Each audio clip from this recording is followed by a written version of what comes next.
Assalamualaikum everyone. This is me Mohammed Abrar, your tutor for BKS Grade 2 course. So last time हमने discuss किया था corrosion पे और आज जो हमारा टॉपिक है that is surface preparation methods and standards.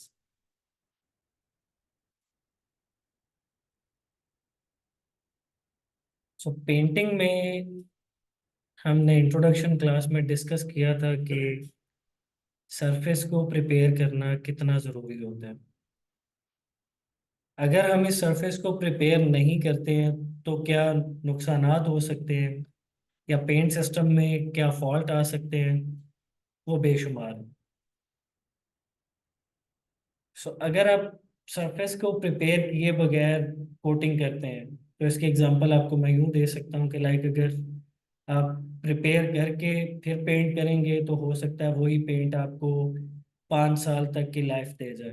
लेकिन अगर आप उसकी सरफेस प्रिपरेशन नहीं करते हैं, उसके सरफेस को प्रिपेयर नहीं करेंगे, तो वही पेंट हो सकता है 1 या 2 साल लास्ट करे और उसके बाद उसमें डिफेक्ट आने शुरू हो जाए. क्लियर? तो इसमें सबसे बुरा डिफेक्ट आता है that is lack of adhesion. Right, यानी पेंट जो है वो आपके सबस्ट्रेट के साथ, जिस मेंबर पे आप पेंट करना चाह रहे हैं उसके साथ जब चिपका ही नहीं है सही से, देर इज नो एडिशन, तो ऐसा पेंट करने का कोई फायदा है नहीं. Right. So a good surface preparation grade, that is also known as degree of cleanliness, along with a suitable surface profile. surface profile भी अच्छी हो, यानी surface profile हम कहते हैं डिग्री ऑफ रफनेस को. क्योंकि जब भी हम सरफेस प्रिपरेशन की बात करते हैं उसमें दो चीज़ों की इन्वॉल्वमेंट होती है. नंबर एक डिग्री ऑफ क्लीनलीनेस है, नंबर दो डिग्री ऑफ रफनेस. यानी आपको एट द सेम टाइम अपने मेंबर को क्लीन भी करना है और रफ भी करना है. रफ क्यों करना है? ताकि उसकी पकड़ अच्छी हो जाए. क्योंकि अगर स्मूथ सरफेस पे आप अप्लाई करेंगे, सिर्फ उसको क्लीन करके अप्लाई करते हैं, तो ऐसी जगह पे आपको प्रॉपर एडिशन नहीं मिलेगी. Okay. So for better adhesion we need to have degree of roughness also.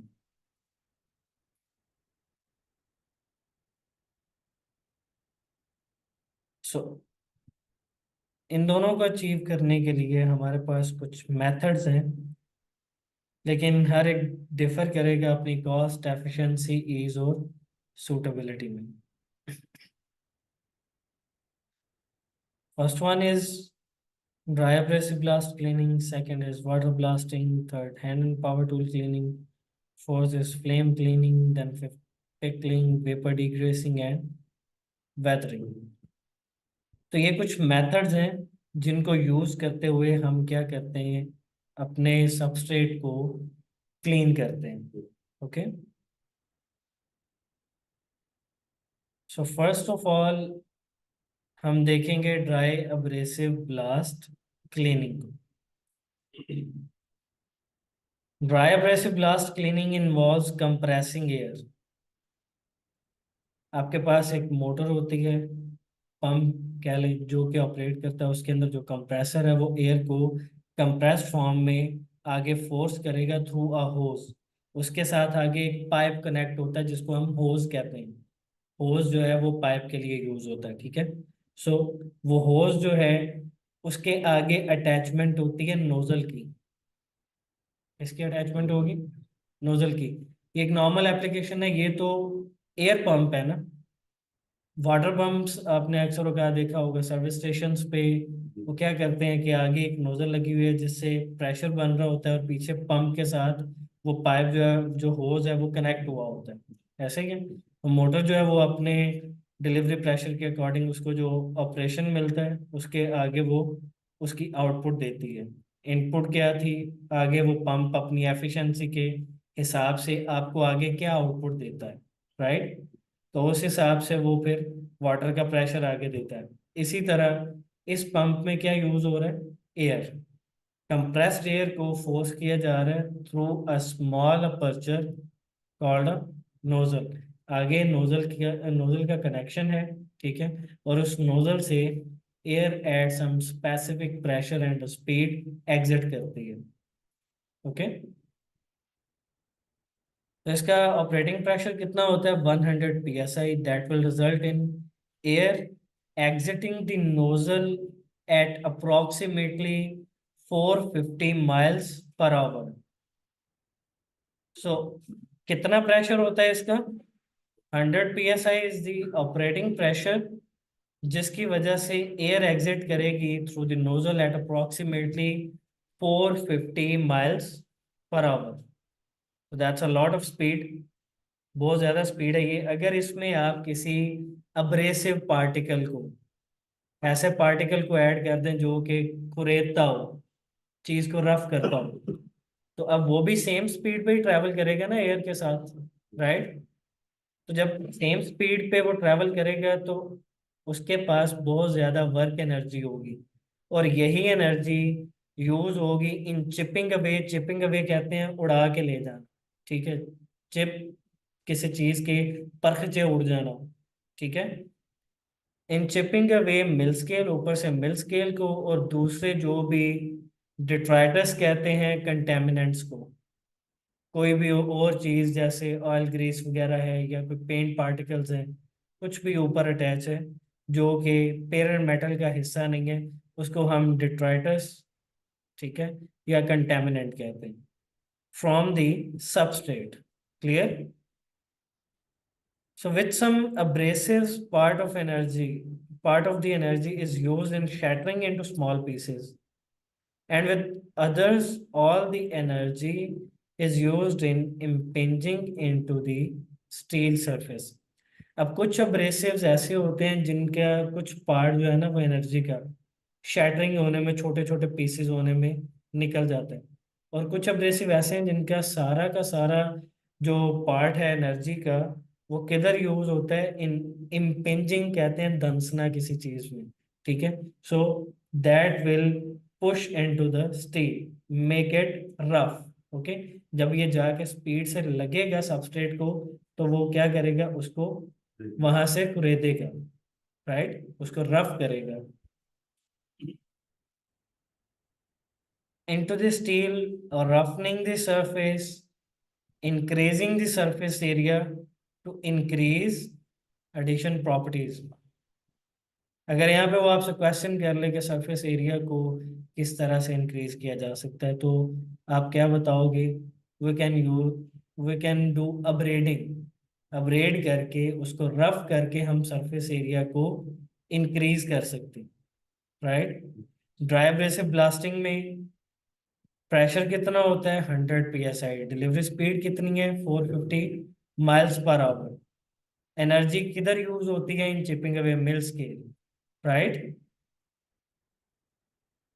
So because all standard refer to amount of contamination remaining on the surface, longer the time spent on this operation, higher the degree of cleanliness। तो हर standard का जो है ना वो differ कर सकता है, refer to amount of contaminant. तो जितना ज़्यादा आप टाइम स्पेंड करेंगे इस ऑपरेशन पे, उतनी ज़्यादा आपको डिग्री ऑफ क्लीनलीनेस अचीव होगी। अब हमारे पास आ जाते हैं कुछ अब्रेसिव मटेरियल, जिनमें कुछ नॉन मेटेलिक हैं, कुछ मेटेलिक हैं, और कुछ agricultural by products. Non metallic को हम एक्सपेंडेबल कहते हैं। एक्सपेंडेबल मीन्स नॉन रिसाइकलेबल, जिनको हम वन टाइम यूज करते हैं, बार बार यूज नहीं कर सकते। और non expendable means recyclable. Okay,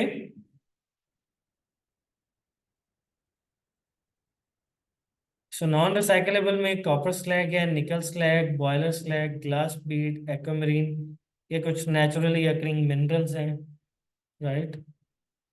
metallic content हमारे पास एंगुलर चिल्ड आयरन है, स्टील ग्रेट है, स्टील की शॉर्ट, ग्रेट शॉर्ट का मिक्स, और गार्नेट।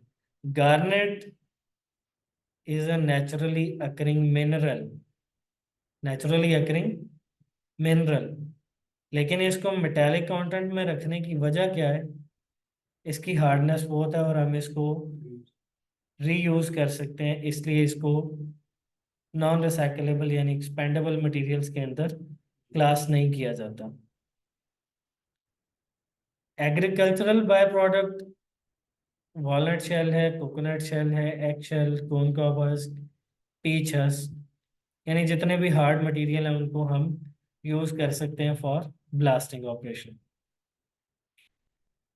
तो मे बी वो गार्नेट के बारे में आपको पूछ ले कि गार्नेट तो मिनरल है, तो उसको हम मेटेलिक में क्यों क्लास कर रहे हैं, due to its hardness.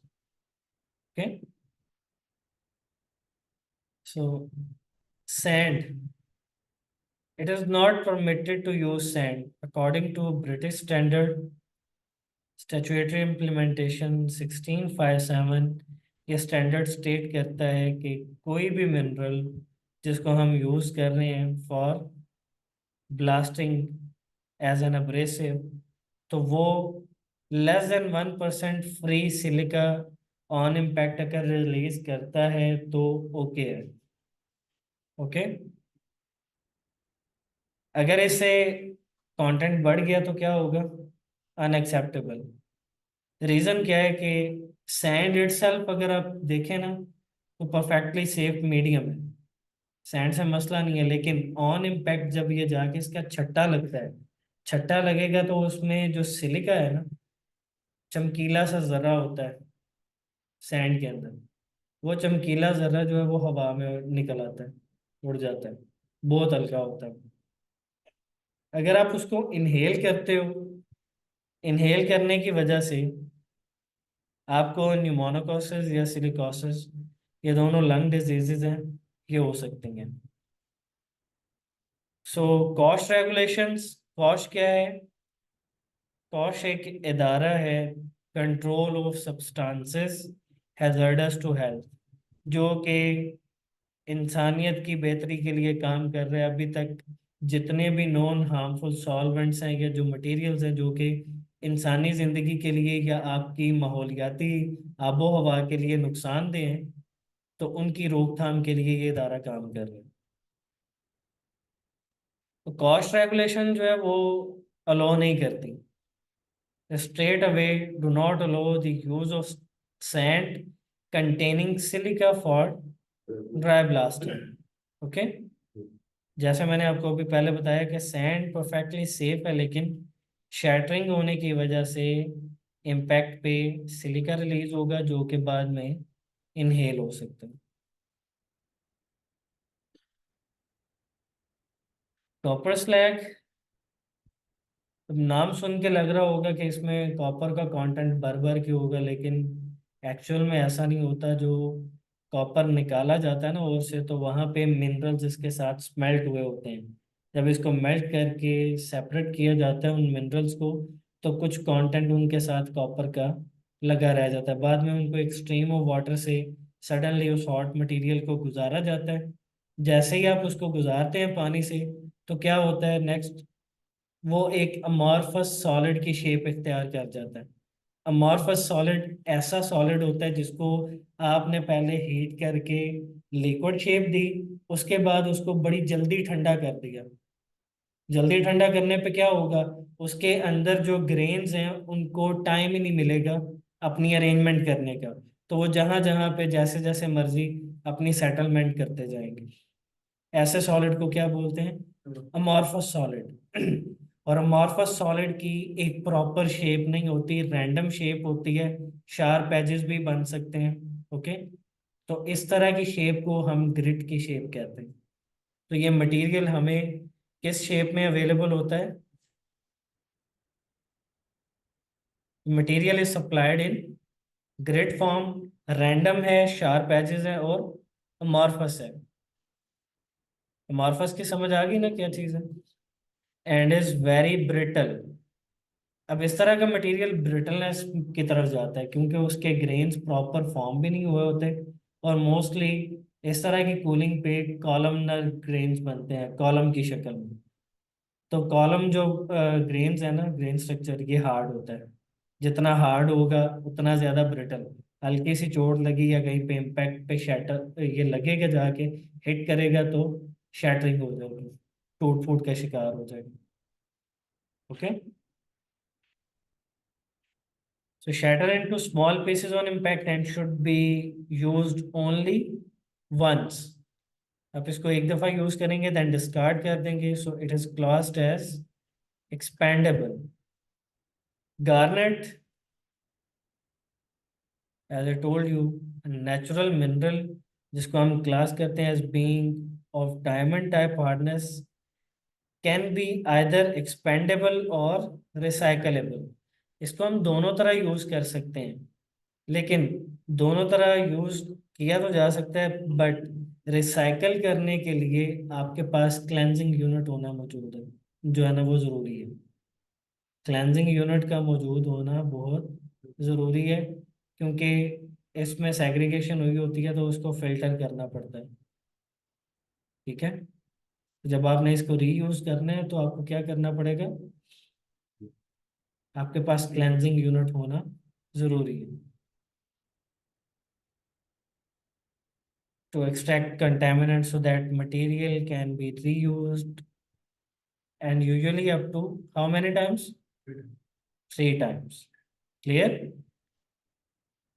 Doesn't shatter on impact. Impact पे shatter नहीं करता, लेकिन yes, but does suffer from some wear supplied in the grid form. और इसके भी इसी तरह शार्प कटिंग एजेस होते हैं। देन हम आ जाते हैं मेटालिक ग्रेड की तरफ। मेटालिक कंटेंट में आपके पास स्टील की भी और आयरन की चीज़ें भी यूज होती हैं, जैसे कि एंगुलर चिल्ड आयरन है, देन स्टील की ग्रेड शॉर्ट है। तो कास्ट स्टील की जो ग्रेड है वो थोड़ी सॉफ्ट होती है, तो फिर क्या होगा, उसके एजेस जो हैं वो थोड़े थोड़े राउंड ऑफ होना शुरू हो जाते हैं और अपने शार्प एजेस लूज कर देते हैं।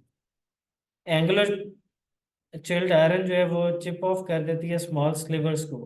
स्लीवर होता है मटेरियल के अंदर एक लैमिनेशन होती है, ठीक है, आप कह लेंगे जिसमें मटेरियल की फॉर्मेशन प्रॉपर नहीं होती।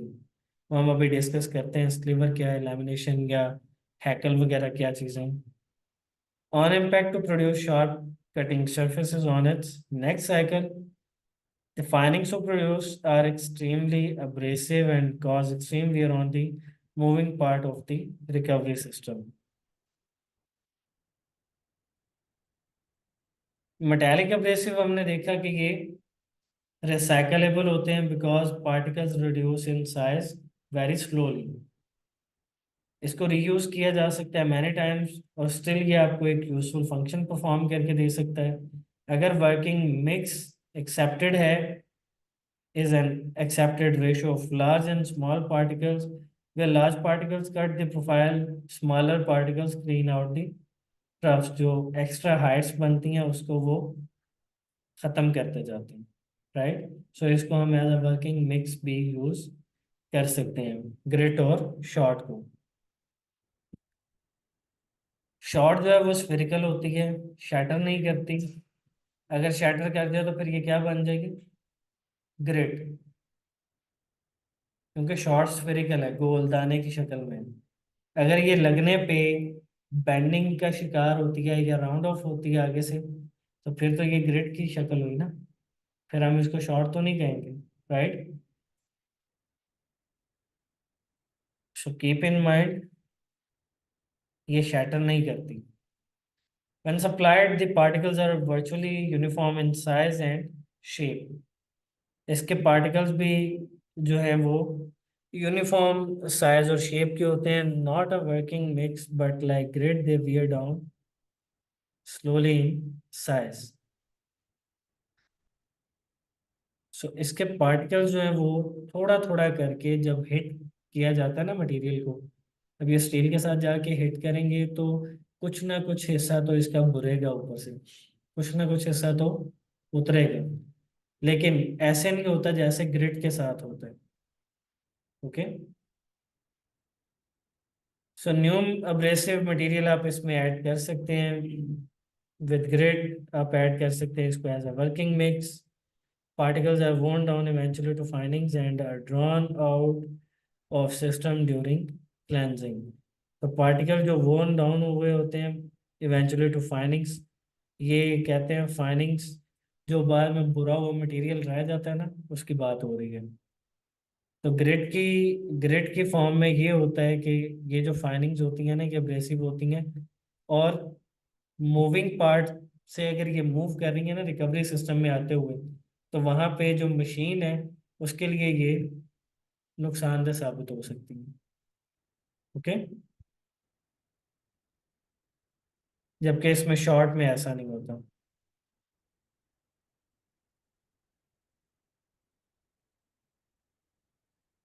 ग्रिड या शॉर्ट का मिक्स। अब नॉर्मली हमें दोनों चीजें चाहिए। बाज़ औक़ात क्या होता है, सिर्फ अगर आप ग्रिड यूज करते हैं, ग्रिड जो है वो कटिंग करती है बस, शॉर्ट जो है वो साथ में उसकी लेवलिंग करती जाती है। तो फिर ग्रिड को ऐड किया और साथ में शॉर्ट को ऐड कर दिया, दोनों का एक वर्किंग मिक्स बना दिया। जब आप इससे ब्लास्टिंग करवाओगे तो क्या होगा, आपकी प्रोफाइल भी आपकी रिक्वायर्ड रेंज में रहेगी, राइट, और आपको किसी मुश्किल का सामना नहीं करना पड़ेगा। सो नॉर्मली जो रेशो यूज होती है that is 70 to 80% shot to 20-30% grit. Okay.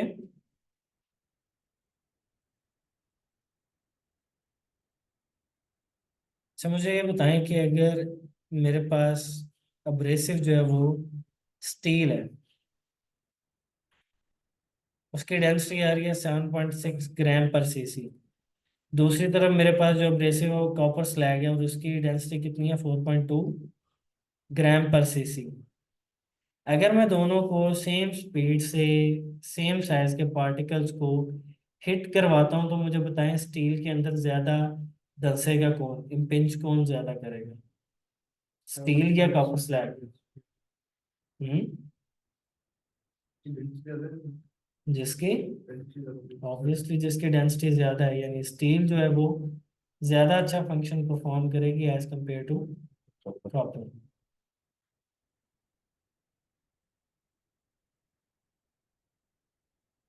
Okay, so sizing of अब्रेसिव्स,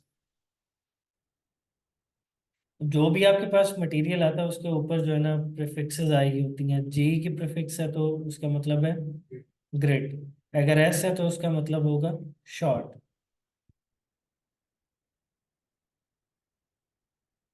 तो यहाँ पे जैसे G24, S330। So from system to system, number can represent vastly different values. With the now defunct BS245 means the 24 means nominally 24,000th of an inch.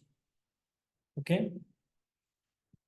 जबकि ये जो American system है उसके अंदर 1/24 inch is approximately equal to 40,000.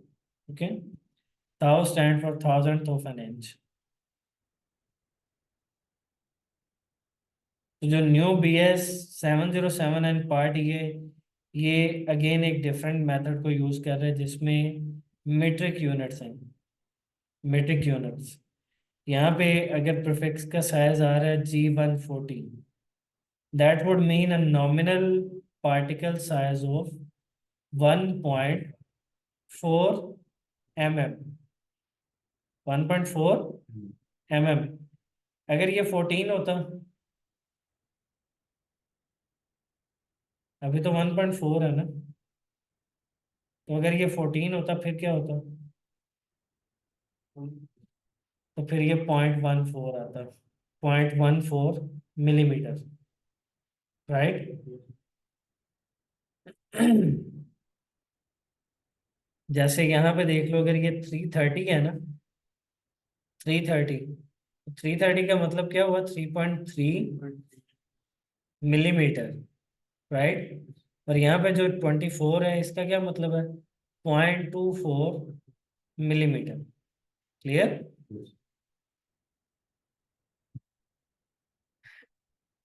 Addition क्या होती है, दो जो कंपोनेंट्स हैं वो आपस में कांटेक्ट में हैं। ओके। इन दोनों कंपोनेंट्स को एक दूसरे से सेपरेट करने के लिए जो फोर्स रिक्वायर होती है उस फोर्स को क्या कहते हैं, ADM. Okay. So the force required to separate two surfaces in touch clear. अब इसमें दो चीजें आती हैं, एक मॉलिक्यूलर इंटरफेरेंस है और दूसरा मॉलिक्यूलर अट्रैक्शन है। इंटरफेरेंस जो है वो फिजिकल है। This is like analogy of Velcro. Velcro कौन था, किसी को आइडिया है?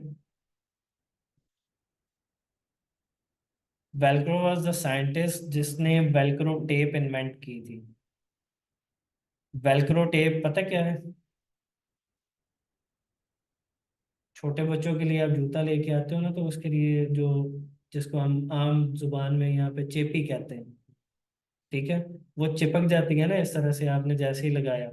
तो एक साइड उसकी हार्ड होती है काफी, एक साइड पे स्मूथ सा मटेरियल होता है। तो वो आपस में जब इस तरह से आपने उनको लगाया, पंच किया, तो वो क्या है, फिजिकली एक दूसरे के साथ इंटरफेयर कर जाते हैं, राइट। उसके बाद आप उसको जब पकड़ के खींचते हो, तो आपको फोर्स रिक्वायर होती है उसको अलहदा करने के लिए, राइट। टाइम गुजरने के साथ साथ उसकी वो पकड़ जो है वो थोड़ी कम हो जाती है, लेकिन अगर आप न्यू टेप का एक पीस ले लो और उसको इस तरह से लगा के चेक करो, तो वो क्या होगा, बहुत टाइम लेगा, फोर्स लेगा उसको अलहदा करने के लिए। मॉलिक्यूलर अट्रैक्शन, अट्रैक्शन में क्या होता है, अट्रैक्शन इज केमिकल। जब केमिकल की बात आती है, दैट मीन्स यहाँ पे पोल्स की चेंजिंग होगी या चार्जेस की चेंजिंग होगी। जैसे कि नेगेटिवली चार्ज पार्टिकल जो है वो अट्रैक्ट हो रहा है किधर, पॉजिटिव एरिया की तरफ, and vice versa, right. Profile, profile की रिक्वायरमेंट कितनी होती है, और प्रोफाइल के कुछ और नाम क्या क्या हैं? प्रोफाइल को हम सरफेस प्रोफाइल भी कहते हैं, एंकर पैटर्न भी कहते हैं, key, peak to trough height, amplitude, ये सभी प्रोफाइल के नाम हैं। प्रोफाइल को की क्यों कहते हैं?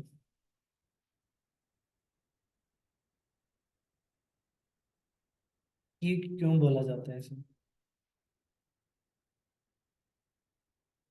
लॉक एंड की मॉडल का पता है? लॉक एंड की मॉडल, पेंट जब वेट होता है ना, वेट होके ये जितना एरिया रफ हुआ हुआ है, उसके अंदर जितनी स्पेस होगी उसमें फिल कर जाएगा ना। तो एक ताला जो होता है, उसकी जो चाबी है, वो भी तो यही करती है कि जो स्पेस होती है उसमें उसने जाके बिल्कुल एग्जैक्ट फिट बैठ जाए, right. So this is also called as key. Peak to trough height, ये just like crest and trough होता है, कि आपके पास ऐसे एक लेयर आ रही है, ठीक है, जिसमें अपर पार्ट जो है उसको हम क्रस्ट कहते हैं या पीक कहते हैं, और जो लोअर हिस्सा होता है उसको ट्रफ कहते हैं, राइट। या एम्पलीट्यूड, एम्पलीट्यूड भी इसी हाइट को बोला जाता है, या अप एंड डाउन को, राइट। सो बी गैस की रिक्वायरमेंट कितनी है? 30 to 75 माइक्रॉन्स। क्वेश्चन कर सकते हैं ना यहाँ पे, लाइक बी गैस के लिए प्रोफाइल की रिक्वायरमेंट क्या है, या प्रोफाइल के कुछ और नाम जो हैं वो बताएं, या उनको एक्सप्लेन करें। अच्छा, इसको एंकर पैटर्न भी बोला जाता है। एंकर पैटर्न क्यों बोलते हैं? प्रोफाइल के लिए एंकर पैटर्न का वर्ड क्यों यूज किया जाता है?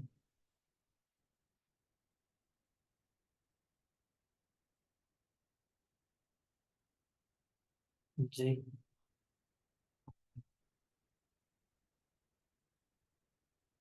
एंकर देखा हुआ है, टीवी वाले एंकर की बात नहीं कर रहा। जो बहरे जहाजों में उसको रोकने के लिए सेलर जो होते हैं, वो उठा के एक भारी सा लोहे का बना हुआ बड़ा सा एक आला है, जिसको फेंकते हैं, जंजीरें बंदी होती हैं उसको रोकने के लिए, एक जगह पे स्टे करवाने के लिए। तो उसकी शेप भी नीचे से इस तरह बनी होती है, ये, ठीक है। तो इस प्रोफाइल में जब आप शॉर्ट के साथ ब्लास्टिंग करवाते हो ना, तो शॉर्ट आपको मैंने बताया वो स्फेरिकल होती है, दाना जाके एक जगह पे लगा, दूसरी जगह साथ, तीसरी जगह, जब वो सारी जगहों पे लगता जाएगा, तो ये प्रोफाइल नीचे से कुछ इस तरह से बनती जाएगी, जो ये चीज बन रही है। तो ये जो है ना, नीचे से इसकी रिजेम्बलेंस बिल्कुल उसी एंकर की तरह है। ओके।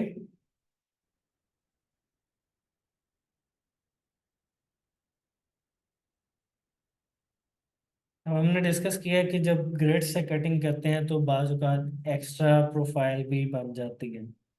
लेट्स से मेरा जो लेवल था वो रहना था सिर्फ यहाँ तक, पेंट का लेवल मेरी इस प्रोफाइल तक रहना था। ओके, अब ये जो एडिशनल एरिया आ रहा है, इसको हम क्या कहते हैं? Rogue peak. Rogue peak. Okay, और ये क्या है? This is a hackle. Rogue peak तो आती है प्रोफाइल की एक्स्ट्रा कटिंग की वजह से, लेकिन हैकल या जो स्लीवर है, ये दोनों लैमिनेशन है और ये पुअर पेरेंट मटेरियल की निशानी है कि जब भी आप किसी पुअर पेरेंट मटेरियल की ब्लास्टिंग करवाते हो ना, तो उसमें ये दो तरह की लैमिनेशंस होती हैं। बाज़ औक़ात एक लॉन्गिट्यूडनल जो कि मटेरियल के अंदर अलोंग दी लेंथ आ रही होती है, और हैकल जो है ये अलोंग दी विड्थ होती है। तो अलोंग द विड्थ ये ऊपर की तरफ तो होती है, लेकिन जब इसके ऊपर दूसरी तय चढ़ती है ना, दूसरी तय चढ़ी स्टील की, तो ये नीचे कहीं दब गई। ओके, जैसे ही ब्लास्टिंग होके ऊपर वाली ये तय हटी, तो ये अगेन ऊपर की तरफ आ जाएगी। इसको क्या कहते हैं? हैकल। और ये पुअर पेरेंट मटेरियल की निशानी है।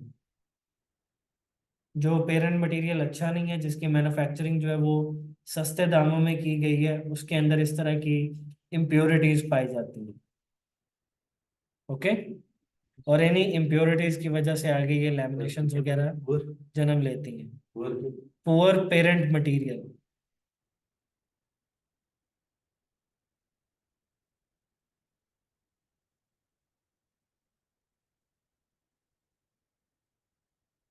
कहता है हैकल जो है ये स्मॉल सरफेस लैमिनेशन है जो कि अपराइट लाइक अ नीडल ऊपर की तरफ रहती है आफ्टर ब्लास्टिंग। अप्रॉक्सीमेटली अगर लेस देन या इक्वल टू 13 mm तक है तो इसको इजीली रिमूव किया जा सकता है। लेकिन अगर ये लेमिनेशन जो स्लीवर है आपको एक लॉन्गिट्यूडनल क्रैक की तरह नजर आता है, वन लिप जो है उसका कर्ल बैक कर रहा है, तो इस तरह का स्लीवर अगर आपको फाउंड या आप कहीं पे देख लेते हैं, तो आप फौरी तौर पे इंजीनियर को रेफर करेंगे ताकि वो अल्ट्रासोनिक टेस्टिंग करके इसको चेक कर ले और इसके रिमूवल का इंतज़ाम करें। प्रोफाइल मेजरमेंट हम प्रैक्टिकल में देखेंगे, प्रोफाइल मेजरमेंट को हम यहाँ पे डिस्कस नहीं कर रहे हैं।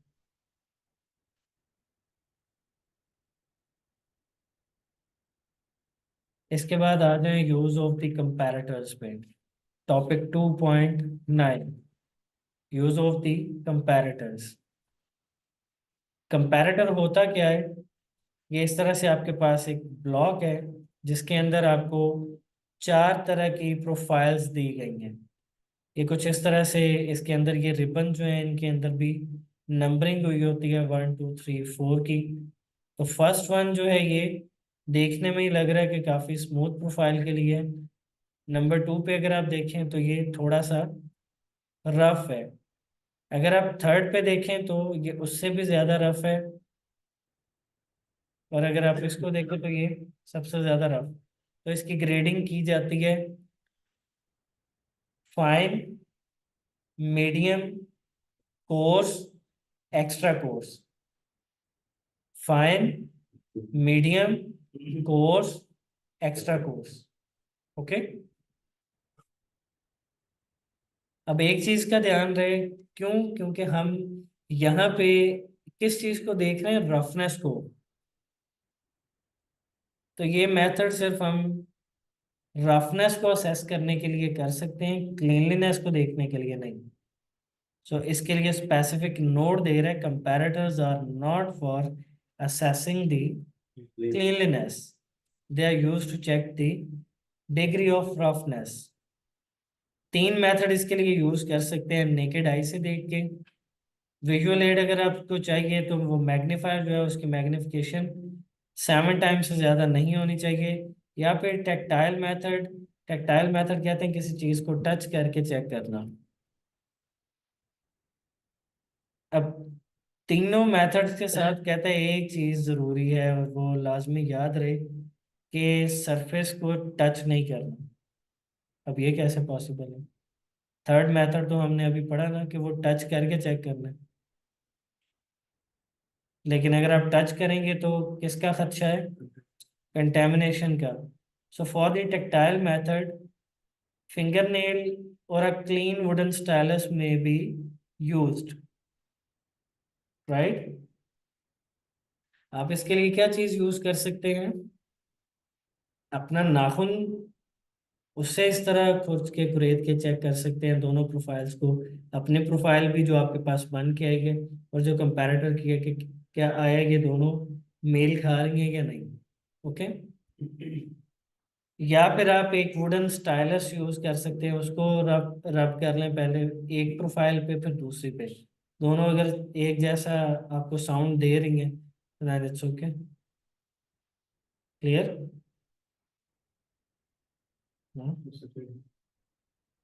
देखो ना, ये प्रोफाइल बन गई, मेरे पास ब्लास्टेड सैंपल आ गया, मेरे पास कंपैरेटर भी है। कंपैरेटर पे लेट से मुझे देखने से लग रहा है कि ये जो मेरी प्रोफाइल आई है ब्लास्ट होके, वो आ रही है कहीं कोर्स में। तो मैं कोर्स पे ना वो वुडन स्टाइलस लेके ऐसे लगा के चेक करूंगा, फिर अपनी प्रोफाइल पे भी लगा के चेक करूंगा। तो दोनों का अगर सेम साउंड है, दोनों सेम चीज़ों पे जाके अटक रहेंगे, तो फिर हम इसको बोलेंगे कि ठीक है, ये कोर्स प्रोफाइल ही है। राइट?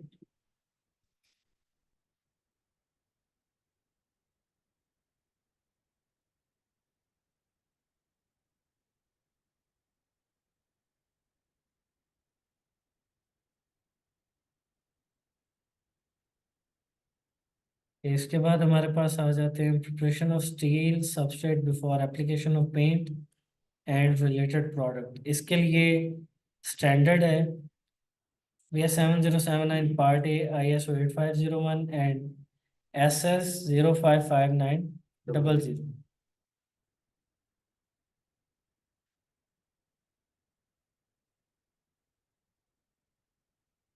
इसके अकॉर्डिंग स्टील को चार रस्ट ग्रेड में डिवाइड किया गया है। चार rust grade. Rust grade A जो है ये अभी बिल्कुल न्यू मैन्युफैक्चर स्टील होती है, जिसमें उसका पूरा एरिया जो है वो अडहेरेंट मिल स्केल के साथ कवर हुआ होता है और उस पे बिल्कुल भी रस्ट होती नहीं है। रस्ट ग्रेड बी, बी पे क्या होगा? Steel surface which has begun to rust, rusting होना स्टार्ट हो चुकी है उस पे, and from which mill scale has begun to flake, mill scale भी ऊपर से उतरना शुरू हो चुका है। सो यहाँ पे आपको दोनों चीजें मिल रही हैं, रस्ट भी मिल रही है और मिल स्केल भी मिल रही है। तो रस्ट ग्रेड बी जो है ये फिर मिक्सर हो गया ना, किस किस का? रस्ट का और मिल स्केल का। रस्ट ग्रेड सी पे या तो मिल स्केल उतर चुकी होती है या आप उसको स्क्रैप करके उतार सकते हो, और इसके साथ ही आपको हल्की हल्की पिटिंग नजर आना शुरू हो जाती है। पिटिंग क्या कहते हैं? मटेरियल के ऊपर धब्बे पड़ जाना। धब्बे किस तरह पड़ते हैं?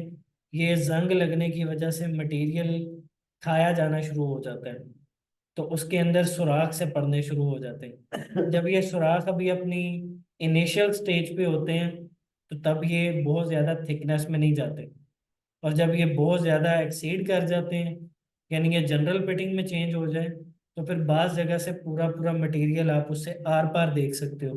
वहां से मटेरियल पूरा खाया जाता है, क्या उसकी वॉल की थिकनेस इतनी कम हो जाती है कि ना होने के बराबर हो जाए। ओके। सो इसको हम क्या बोलते हैं? पिटिंग। सो रस ग्रेड डी में ये पिटिंग हमें जनरली वैसे ही नजर आती है। Clear? So that's all for today. कल हम स्टार्ट करेंगे अब्रेसिव ब्लास्टिंग ग्रेड से। Topic is 2.12, abrasive blasting grades.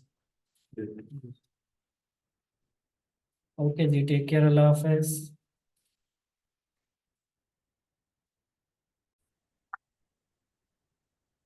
Assalamu alaikum everyone. Hope you all are doing well. So this is me, Mohammed Ibrahim, your tutor for BCAS Grade 2 course.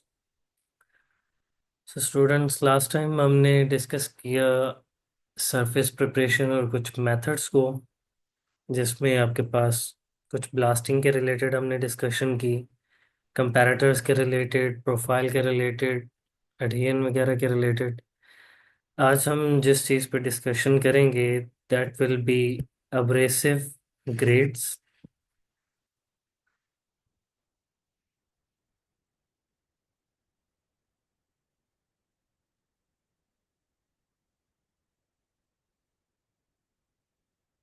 Rust grades के बारे में हम discussion कर चुके हैं कि steel के चार रस्ट ग्रेड होते हैं, जिसमें रस्ट ग्रेड ए जो है उसके ऊपर मिल स्केल बिल्कुल अडहेरेंट रहती है और इस पे किसी किस्म की रस्ट नहीं होती। अगर है भी तो बिल्कुल इतनी माइनर है कि ना होने के बराबर आप उसको कंसिडर कर सकते हैं। Rust grade B,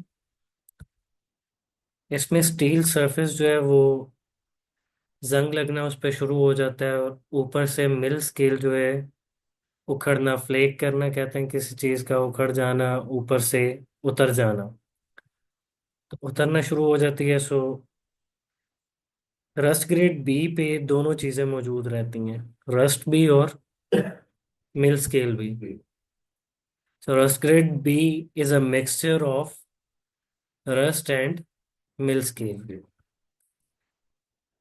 on the other hand rust grade सी,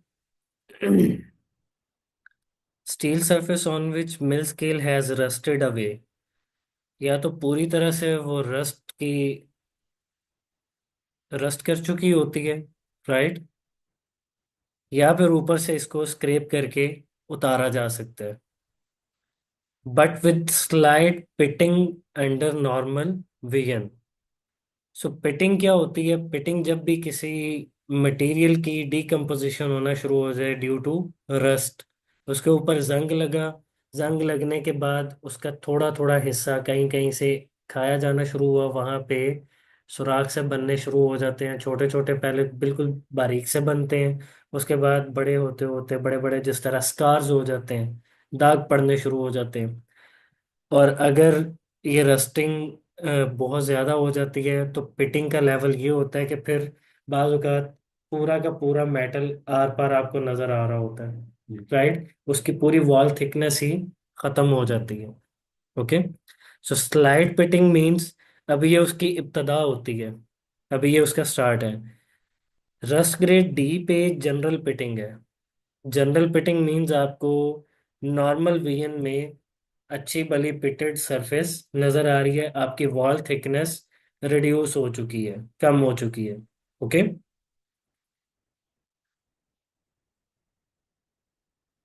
सो इन्हीं रस्ट ग्रेड्स को क्लीन करने के लिए आगे अब्रेसिव ब्लास्टिंग ग्रेड्स हैं। तो इसमें सबसे पहला आ रहा है SA1, that is for light blast cleaning.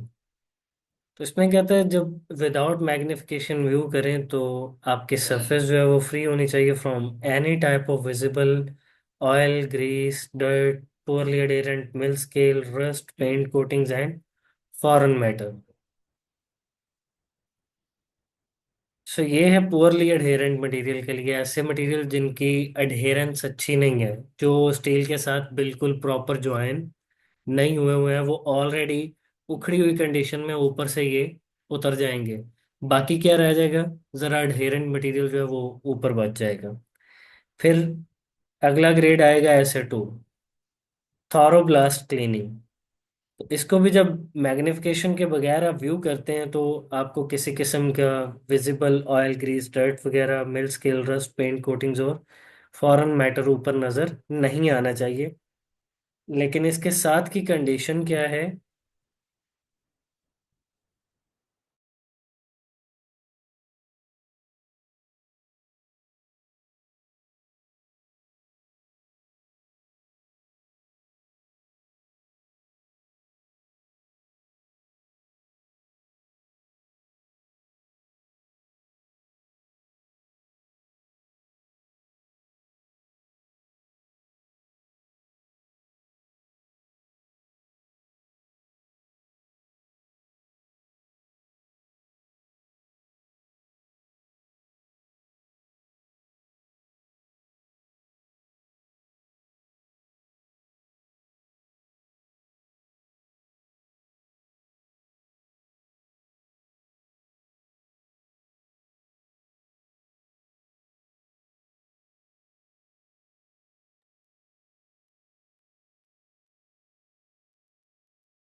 Okay so अगर कोई रेजिड्यूल ऊपर चीज बच जाती है, कोई रेजिड्यूल कंटेमिनेंट ऊपर बचता है, तो वो फर्मली अडहेरेंट मींस ऊपर से इतनी जल्दी उतरने वाला नहीं होना चाहिए। ओके। फिर आता है ऐसे 2.5। ये किसके लिए? वेरी थॉरो ब्लास्ट क्लीनिंग के लिए। मैग्निफिकेशन क्या है? मैग्निफिकेशन कहते हैं किसी चीज को बड़ा करके जूम करके देखना। तो मैग्नीफाइंग ग्लास होता है ना, मैग्नीफाइंग ग्लास होता है, उसको लगा के देखा जाता है सरफेस के ऊपर। ठीक है जी। So very thorough blast cleaning में कहता है जब मैग्निफिकेशन के बगैर व्यू करें तो surface shall be free from visible oil, grease, dirt, mill scale, rust, paint coatings and foreign matter.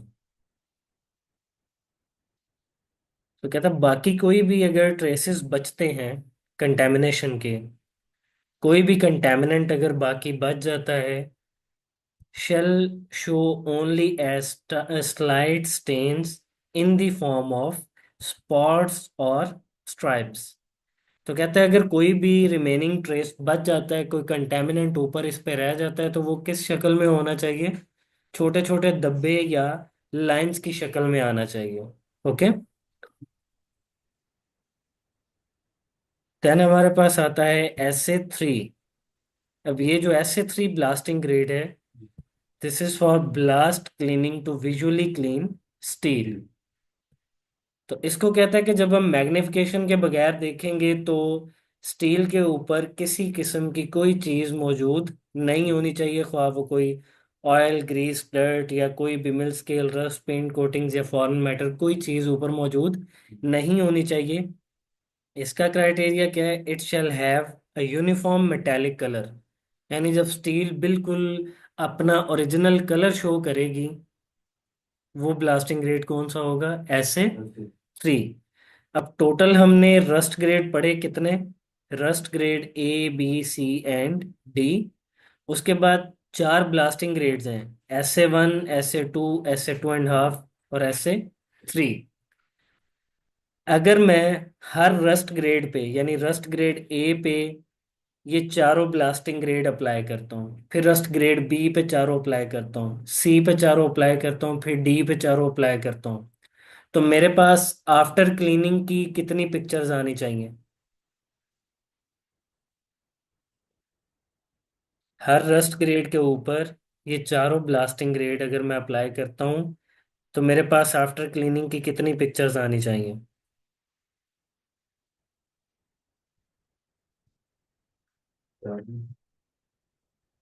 4। 16।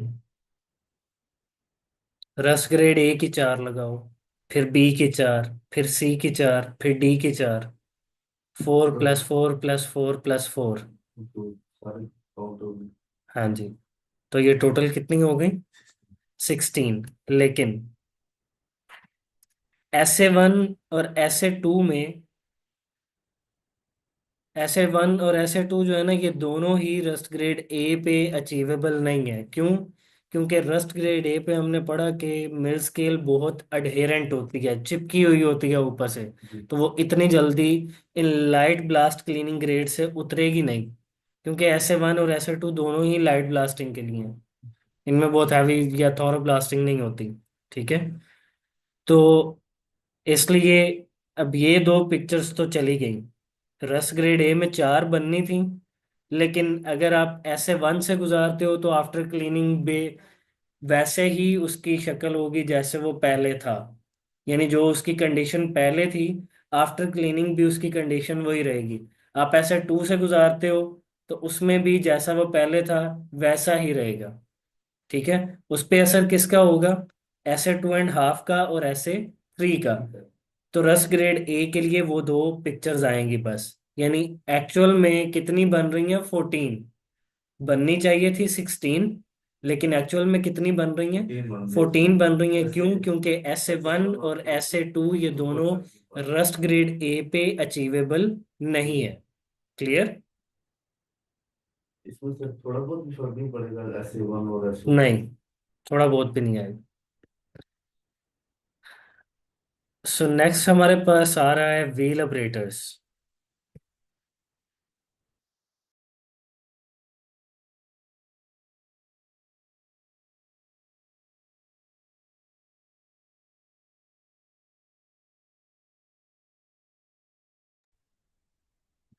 Okay, so wheel operators के लिए आपको मैं एक वीडियो शेयर कर रहा हूँ, पहले उससे गो थ्रू हो लें।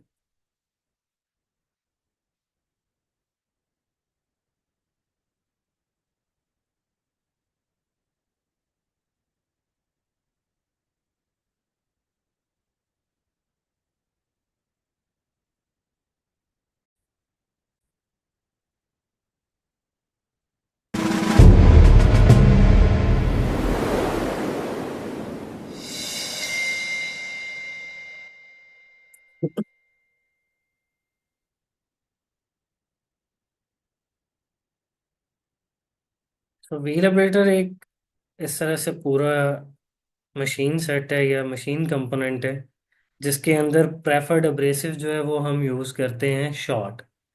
शॉर्ट को भी यूज़ करने का मकसद होता है क्योंकि इसमें जब अब्रेसिव्स का छट्टा लगाया जाता है तो वो इम्पेलर से आता है। अब्रेसिव फीडिंग जो होती है वो इम्पेलर के थ्रू होती है।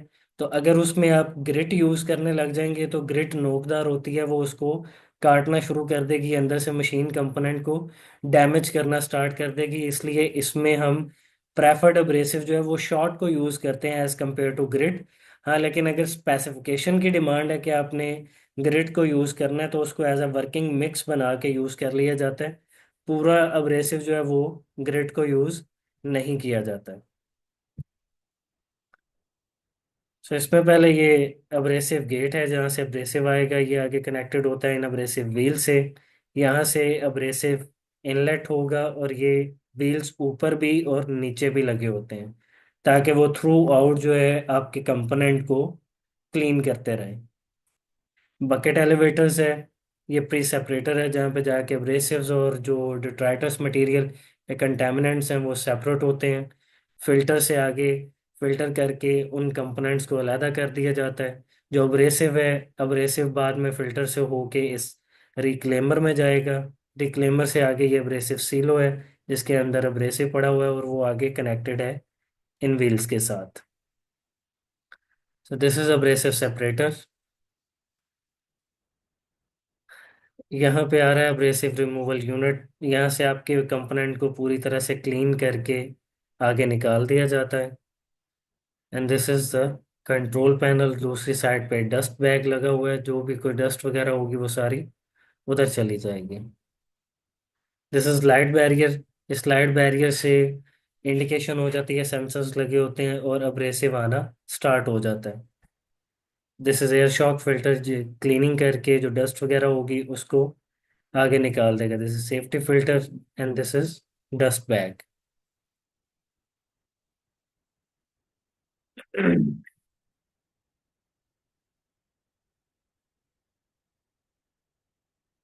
सो अभी work piece is in treatment.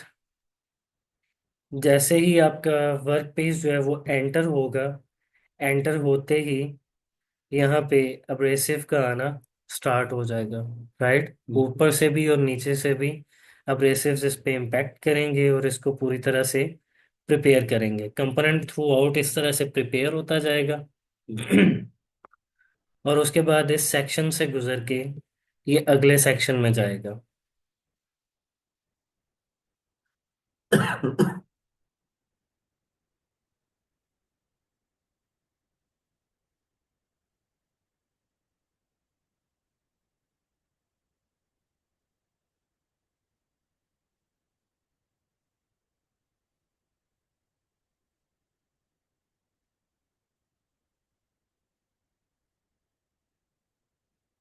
जैसे ही ये अगले सेक्शन में एंटर होता है, यहाँ पे एक मशीन ब्रश है, ऑलरेडी पावर ब्रश आप कह सकते हैं इसको। सो इस पावर ब्रश से इसकी ऊपर से क्लीनिंग कर दी जाती है एंड देन आपका प्रिपेयर्ड कंपोनेंट आपके पास आ जाता है। राइट,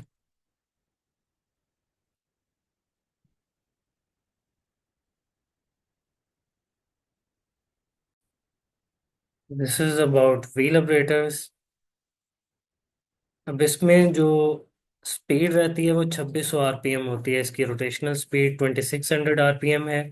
और इसकी जो अब्रेसिव डिलीवरी स्पीड है that is 220 miles per our in a fan pattern. और इसमें मैंने अभी आपको बताया कि प्रेफर्ड अब्रेसिव शॉट यूज होता है। ग्रिड को हम यूज क्यों नहीं करते, क्योंकि ग्रिड कट करेगी इम्पेलर्स को और large amount of down time लेके आएगी, लेकिन अगर स्पेसिफिकेशन डिमांड करती है तो तब आप इसको यूज करेंगे, राइट।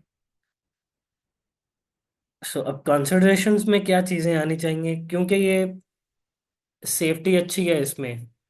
जैसे ड्राई एब्रेसिव ब्लास्टिंग थी उसमें ओपन कंप्रेसर है, एक पाइप पकड़ा होता है, ठीक है, जो आपका ऑपरेटर होता है और वो उससे ओपन ब्लास्टिंग कर रहा होता है, राइट। तो उसमें जो छट्टा लगता है जब, तो पार्टिकल्स उड़ के लगने का भी खतरा होता है, लेकिन इसमें ऑपरेटर की सेफ्टी बहुत अच्छी है क्योंकि पूरा का पूरा काम एक एनक्लोज सिस्टम में हो रहा है, right. So more operator safety because operator is not directly involve. आपने कंपोनेंट को वहां पे रख दिया, वो रोलर से होता हुआ आगे पहले अपग्रेड होगा, उसके बाद क्लीन होगा और उसके बाद आपको वो कंपोनेंट मिल जाएगा, राइट। सो सिस्टम जो है वो बहुत प्रोडक्टिव है as compare to open blasting, क्योंकि उसमें टाइम बहुत लगता है, टाइम कंज्यूमिंग है। और फटीग एक उसमें कॉमन प्रॉब्लम है, राइट। ऑपरेटर फटीग भी एक प्रॉब्लम आ सकती है। और लेकिन जो व्हील ऑपरेटर्स हैं उसमें सबसे बड़ी प्रॉब्लम क्या होती है कि अगर आपके कंपोनेंट के साथ कोई प्री अटैचमेंट है, प्री अटैचमेंट कोई चीज पहले से ऊपर इंस्टॉल हुई हुई है और उसके नीचे वाला शैडो एरिया है, तो अब इसमें कंपोनेंट तो ऐसे स्ट्रेट जा रहे हैं, ठीक है, तो व्हील्स मूव नहीं कर सकते, ओके।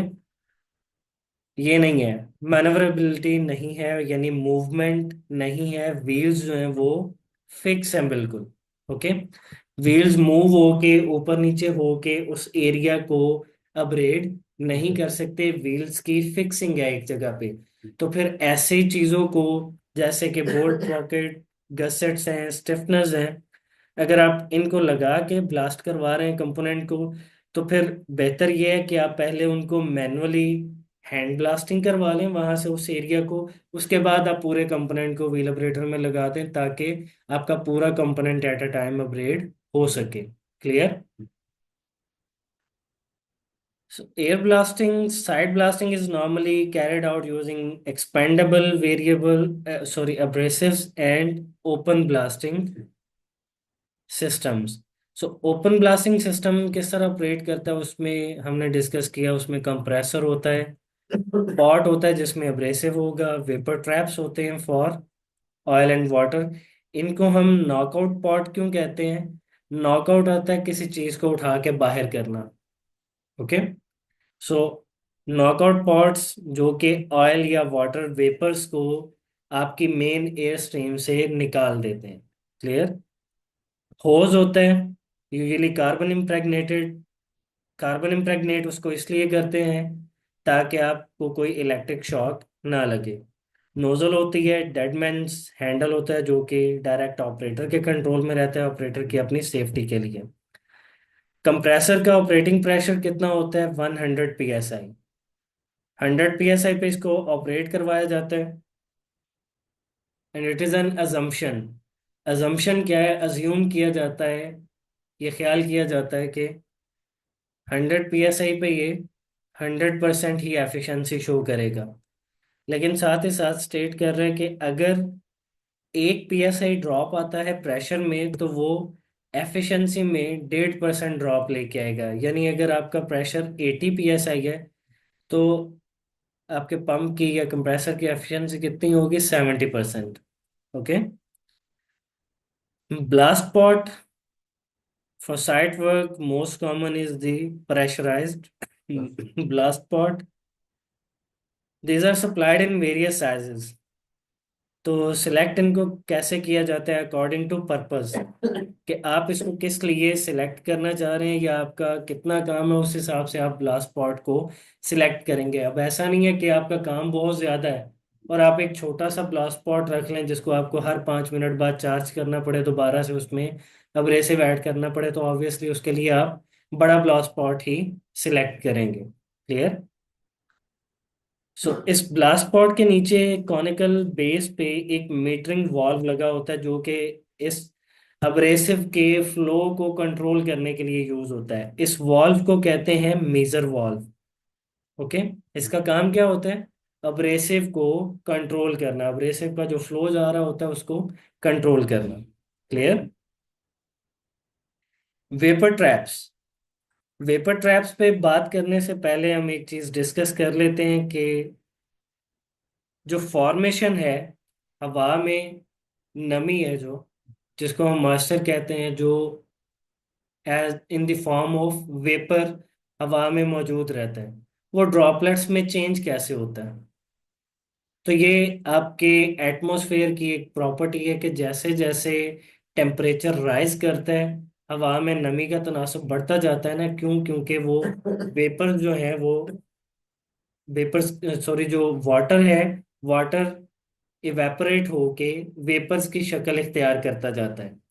यानी हर 11 degree Celsius rise in temperature पे क्या होता है, आपके एटमॉस्फेयर की वेपर्स को होल्ड करने की कैपेसिटी डबल हो जाती है। इसकी अगर मैं आपको एग्जांपल दूं तो वो कुछ इस तरह से हो सकती है कि अगर मेरे पास एक रूम है जिसमें मैं अभी at the present situation 50 water vapours को होल्ड कर सकता हूँ। कितने कर सकता हूँ? 50 इन द प्रेजेंट कंडीशन। अभी मेरा टेम्परेचर है 11 डिग्री सेल्सियस। 11 डिग्री सेल्सियस के बाद उसमें राइज आता है 11 डिग्री सेल्सियस का, वो 22 डिग्री सेल्सियस पे चला जाता है। तो जैसे ही 22 डिग्री सेल्सियस पे जाएगा, अब उस रूम की कैपेसिटी कितनी हो जाएगी? 100, यानी डबल हो जाएगी। अब पहले वो जितने वाटर वेपर्स को होल्ड करने की कैपेसिटी रख रहा था, अभी उससे डबल हो जाएगी। और यही अगर ड्रॉप आ जाता है टेम्परेचर में, यानी मेरे पास अगर 22 डिग्री है, 22 डिग्री मेरी प्रेजेंट कंडीशन है, वहां से फॉल आता है 11 डिग्री सेल्सियस का, तो मेरा टेम्परेचर कितना हो जाएगा? 11 डिग्री सेल्सियस। 22 - 11, 11 आ जाएगा ना। अगर 11 डिग्री सेल्सियस पे टेम्परेचर आ जाता है तो पहले जहां पे उसने 100 वाटर वेपर्स को होल्ड किया हुआ था, अब उसके पास कितने रह जाएंगे? 50। तो जो 50 वेपर्स हैं वो किधर जाएंगे?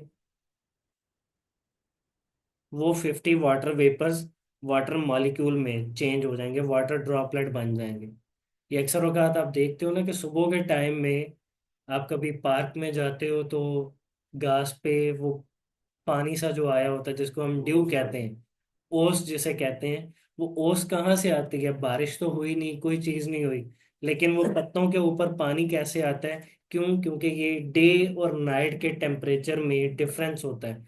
डे में टेम्परेचर ज्यादा हो सकता है, नाइट में हो सकता है अगर टेम्परेचर फॉल करता है और उसका फॉल जो है वो 11 डिग्री सेल्सियस का है, तो फिर वहां पे ओस पड़ना शुरू हो जाएगा जी।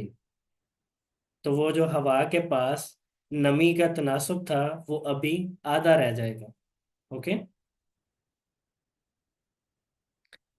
यही वजह होती है कि सर्दियों में भी अक्सर औकात आप जब ट्रैवल कर रहे होते हो तो क्या होता है, कपड़े गीले होना शुरू हो जाते हैं। वो किस तरह से होता है? क्योंकि टेम्परेचर डाउन आया हुआ है। अब हवा में या फिजा में भी इतनी कैपेसिटी नहीं है, तो वो स्टैंडिंग ड्रॉपलेट बन जाते हैं आपके फिजा में। स्टैंडिंग वाटर ड्रॉपलेट बने हुए होते हैं। ठीक है।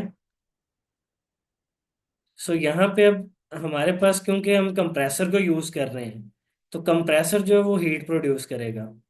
हीट की वजह से क्या होगा? जो एयर है उसके अंदर क्या आएगा? Water vapours. वाटर वेपर्स की डेवलपमेंट होना शुरू हो जाएगी। वाटर वेपर्स आएंगे क्योंकि 11 डिग्री सेल्सियस राइज आ जाएगा टेम्परेचर में, तो एयर की कैपेसिटी बढ़ जाएगी टू होल्ड दी वाटर, और ये कितनी हो जाएगी? डबल। और यही काम होगा कन्वर्सली। तो conversely on expansion, on expansion जब ये एग्जिट करेंगे ना नोजल से, तो वहां पे टेम्परेचर में ड्रॉप आ जाएगा। अब ये ड्रॉप कैसे आ जाता है? एक्सपेंशन जब होती है, सरफेस एरिया बढ़ता है, वहां पे मॉलिक्यूल्स बिखरते हैं, टेम्परेचर फॉल करता है। ये अक्सर औकात आप देखते होगे ना, जब भी फिलिंग करते हैं गैस स्टेशंस पे, तो सीएनजी जो होती है उसको क्यों कहा जाता है कि ये ठंडी गैस है? क्योंकि वो प्रेशराइज गैस जब रिलीज होती है नोजल से तो वहां पे कूलिंग इफेक्ट पैदा होता है। गैस ठंडी रहती है। ओके। सो इसी तरह एक स्मॉल अपर्चर से जब मॉलिक्यूल्स प्रेशराइज होके बाहर निकलते हैं तो कूलिंग इफेक्ट आता है। ओके। सो इस कूलिंग इफेक्ट की वजह से टेम्परेचर ड्रॉप हो जाएगा। अब जो वाटर वेपर्स एयर होल्ड करके आ रही थी वो किस में चेंज हो जाएंगे, वाटर ड्रॉपलेट में। ये ड्रॉपलेट किधर जाके लगेगा, आपके सबस्ट्रेट के ऊपर जिसकी आप ब्लास्टिंग करवाने लगे हो। तो मुझे ये बताओ कि सबस्ट्रेट के ऊपर वाटर का कांटेक्ट अच्छा है, वाटर का कांटेक्ट में आना अच्छा है उससे? नहीं, क्योंकि वाटर क्या है, इलेक्ट्रोलाइट। तो वहां पे इलेक्ट्रिक सर्किट डेवलप हो जाएगा, रस्टिंग स्टार्ट होने के चांसेस होते हैं। ओके।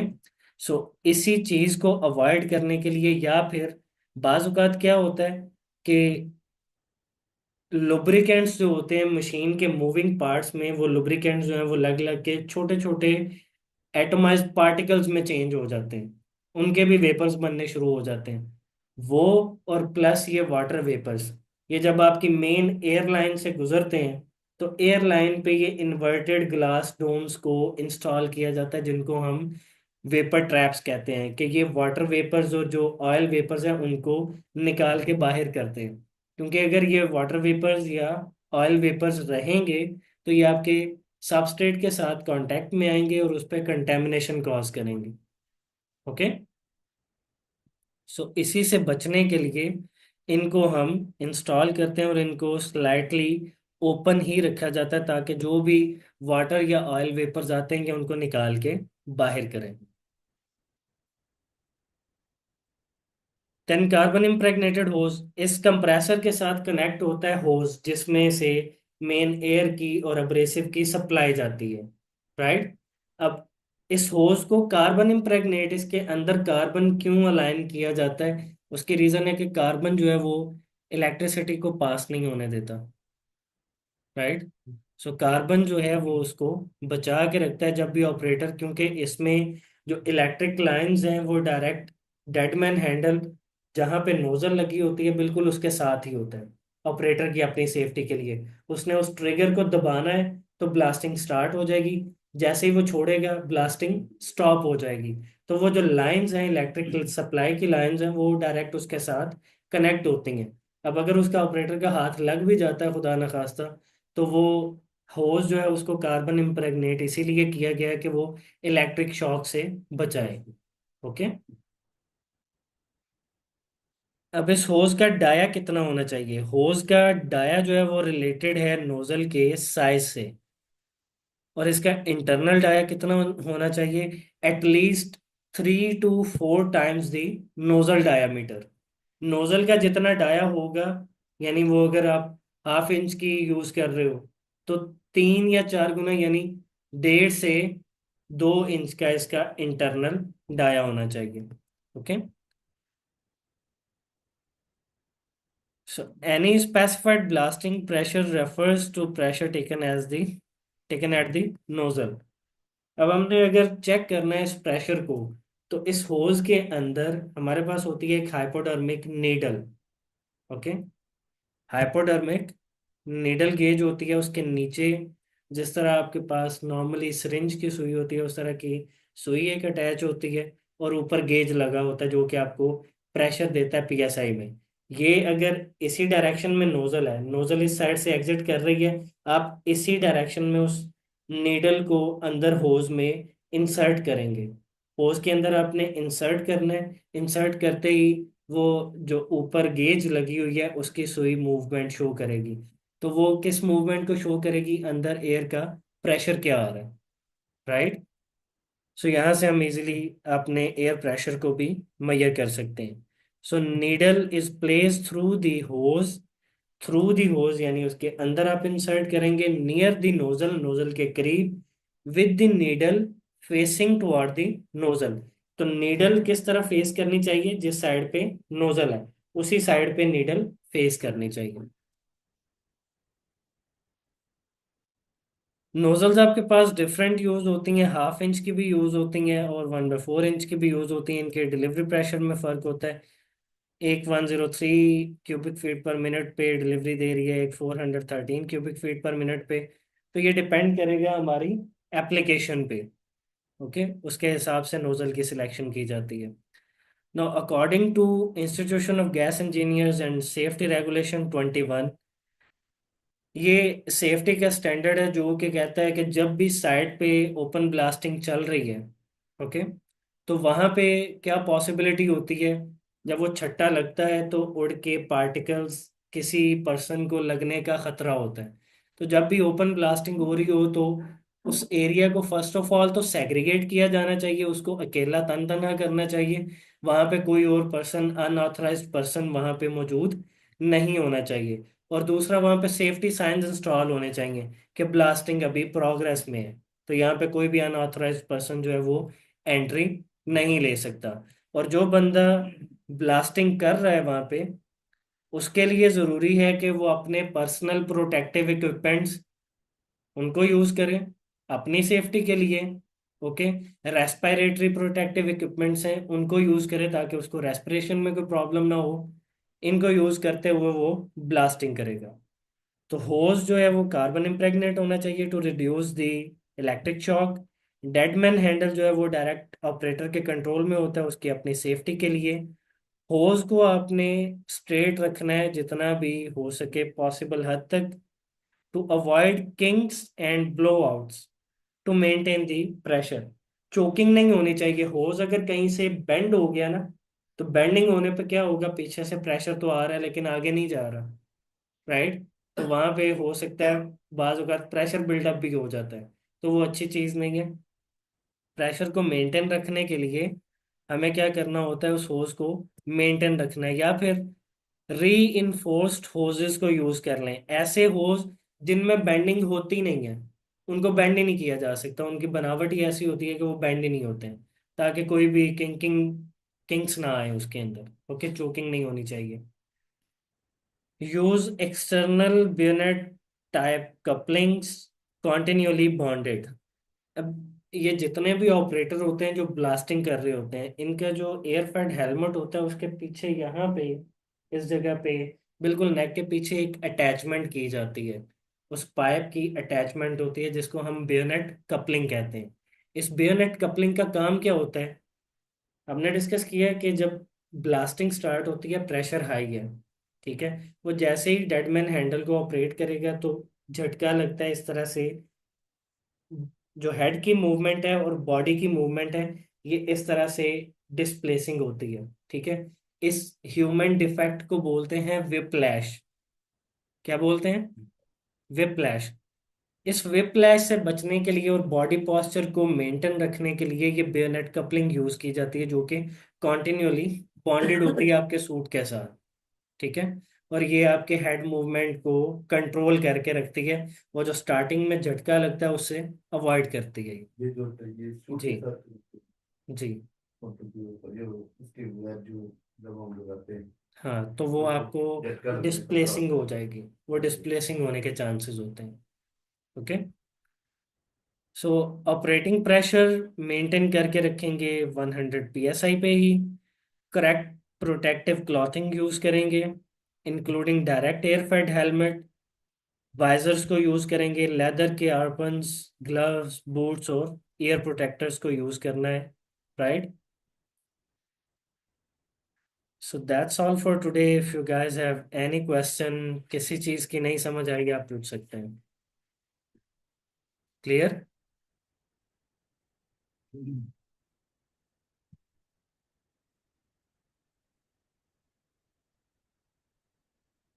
टेक केयर, अल्लाह हाफिज। Assalamu alaikum everyone. Hope you guys are doing well. So this is me Mohammed Abrar, your tutor for BKS Grade 2 course. So last time हमने discuss किया blasting grades के बारे में। आज हमारा जो टॉपिक है that will be water blasting.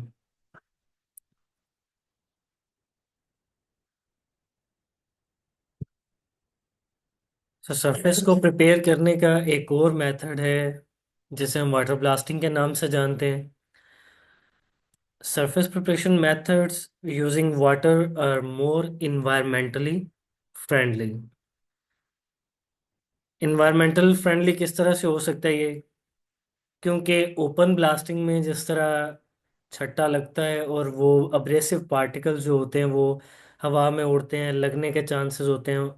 पानी के अंदर जब ये अब्रेसिव पार्टिकल्स होंगे तो ये अंदर से निकलेंगे नहीं, राइट। जी sir. And also from safety aspect spark free भी है। सेफ्टी एस्पेक्ट से देखा जाए तो जहाँ पे आपके पास ओपन ब्लास्टिंग में नोजल के साथ डेडमैन हैंडल अटैच होता था जो कि इलेक्ट्रिकल कनेक्शन रखता है, इसमें वाटर ब्लास्टिंग में आपके पास सिर्फ पाइप है और उसके ऊपर किसी किस्म की कोई इलेक्ट्रिकल अटैचमेंट नहीं है, कोई भी इलेक्ट्रिकल चीज़ ऊपर अटैच नहीं हुई है। So they are ideal for removal of soluble salt, sulfates and chlorides। ये आइडियल है सॉल्युबल सॉल्ट्स को रिमूव करने के लिए, सल्फेट जैसे या क्लोराइड जैसे सॉल्ट जो कि हाइग्रोस्कोपिक यानी मॉइस्चर अब्जॉर्बेंट हैं, जो कि अपने अंदर नमी अब्जॉर्ब कर लेते हैं।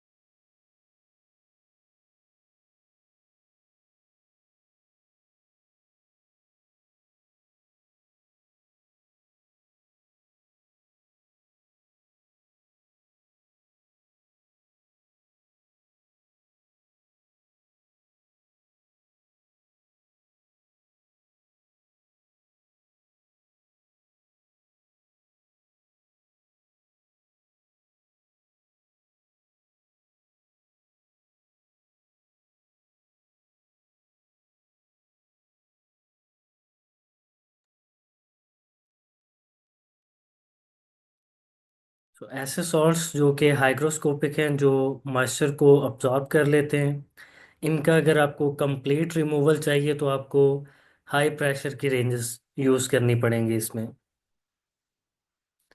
Wait blasting method, these methods are also ideal for removing layer of toxic materials।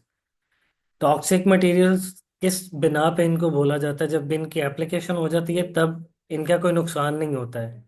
जैसे कि रेड लेड है, calcium plumbate, zinc chromate primers हैं, these are safe during application. लेकिन जब बाय एब्रेशन आप इनको ऊपर से उतारते हैं तो इनके जो छोटे पार्टिकल्स बनते हैं ये पास कर जाएंगे एयर से, और बाद में ये इनहेल हो सकते हैं और आपकी ब्लड स्ट्रीम में जा सकते हैं, जो कि जाके कोई डिजीज कॉज कर सकते हैं, इसलिए इनको टॉक्सिक कंसिडर किया जाता है।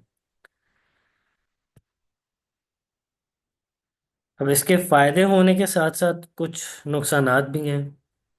डिसएडवांटेजेस में क्या आता है, वेट ब्लास्टिंग में बनने वाली जो स्लरी है, supply of large amount of water and disposal of the resulting slurry. Slurry में क्या चीज़ें आएंगी, वाटर तो है ही है, और इसके साथ जो उतरने वाला ऊपर से कंटेमिनेटेड मटेरियल है वो सारा का सारा इसके अंदर मिक्स हुआ होता है। और इसके अलावा अगर आपने कोई इनहिबिटर्स ऐड किए हुए हैं, अगर स्पेसिफिकेशन ने डिमांड की है, तो इनको हम किस तरह से फिर रिमूव करेंगे, या इसको किस तरह से आप रिमूवल यूनिट से गुजार सकते हैं अगर आपके पास है, अगर नहीं है तो क्या इसका डिसएडवांटेज होगा कि वाटर पोल्यूशन कॉज हो सकती है इससे, राइट। सो हमें जब भी वाटर ब्लास्टिंग करवानी होती है उसके लिए लाजमी तौर पे वाटर ट्रीटमेंट प्लांट भी होना चाहिए जो कि वाटर को ट्रीट करके सेपरेट कर दे और जो वेस्ट है उसको सेपरेट कर दे, right. So substrate inhibitors are substances usually sodium के कंपाउंड्स होते हैं added to the water to retard the formation of corrosion product. लेकिन बी गैस इसको अलो नहीं करता क्योंकि वाटर प्रोडक्ट है, तो यहाँ पे हाइड्रोजन सल्फाइड की फॉर्मेशन हो सकती है जो कि अगेन एक क्रोयन प्रोडक्ट बन जाती है, इसलिए बी गैस इसको अलो नहीं कर सकता। तो इस केस में फिर क्या किया जाता है, खदशा इसी चीज़ का होता है ना कि वाटर ब्लास्टिंग करने के बाद शायद ऊपर ऑक्सीडेशन होने के चांसेस होंगे, ऑक्साइड फॉर्मेशन ना बन हो जाए उसके ऊपर। तो उस केस में फिर क्या किया जाता है, best option is wet blasting को करवाने के बाद आप फौरी तौर पे ड्राई ब्लास्टिंग करवा दें, right, to remove the light oxidation. पूछ सकते हैं ना यहाँ पे क्वेश्चन अगर कर ले आपसे कि बताएं जी, अगर हम सरफेस इनहिबिटर को यूज़ नहीं करते तो फिर क्या मेथड यूज़ किया जा सकता है ऑक्साइड से बचने के लिए, ऑक्साइड फॉर्मेशन से बचने के लिए? सो वेट ब्लास्टिंग करवाने के बाद आप क्या करवाएंगे? Dry blasting to avoid this oxidation. Wet blasting, मतलब वाटर ब्लास्टिंग। जी। High pressure water blasting up to 30,000 psi, जिसको हम वाटर जेटिंग कहते हैं, इसमें 60 लीटर पर मिनट पानी यूज होता है। 25 से 35 मिलीमीटर के फासले पे जो बिल्कुल अडहेरेंट मटेरियल होता है ना, उसके लिए ये फासला रखा जाता है।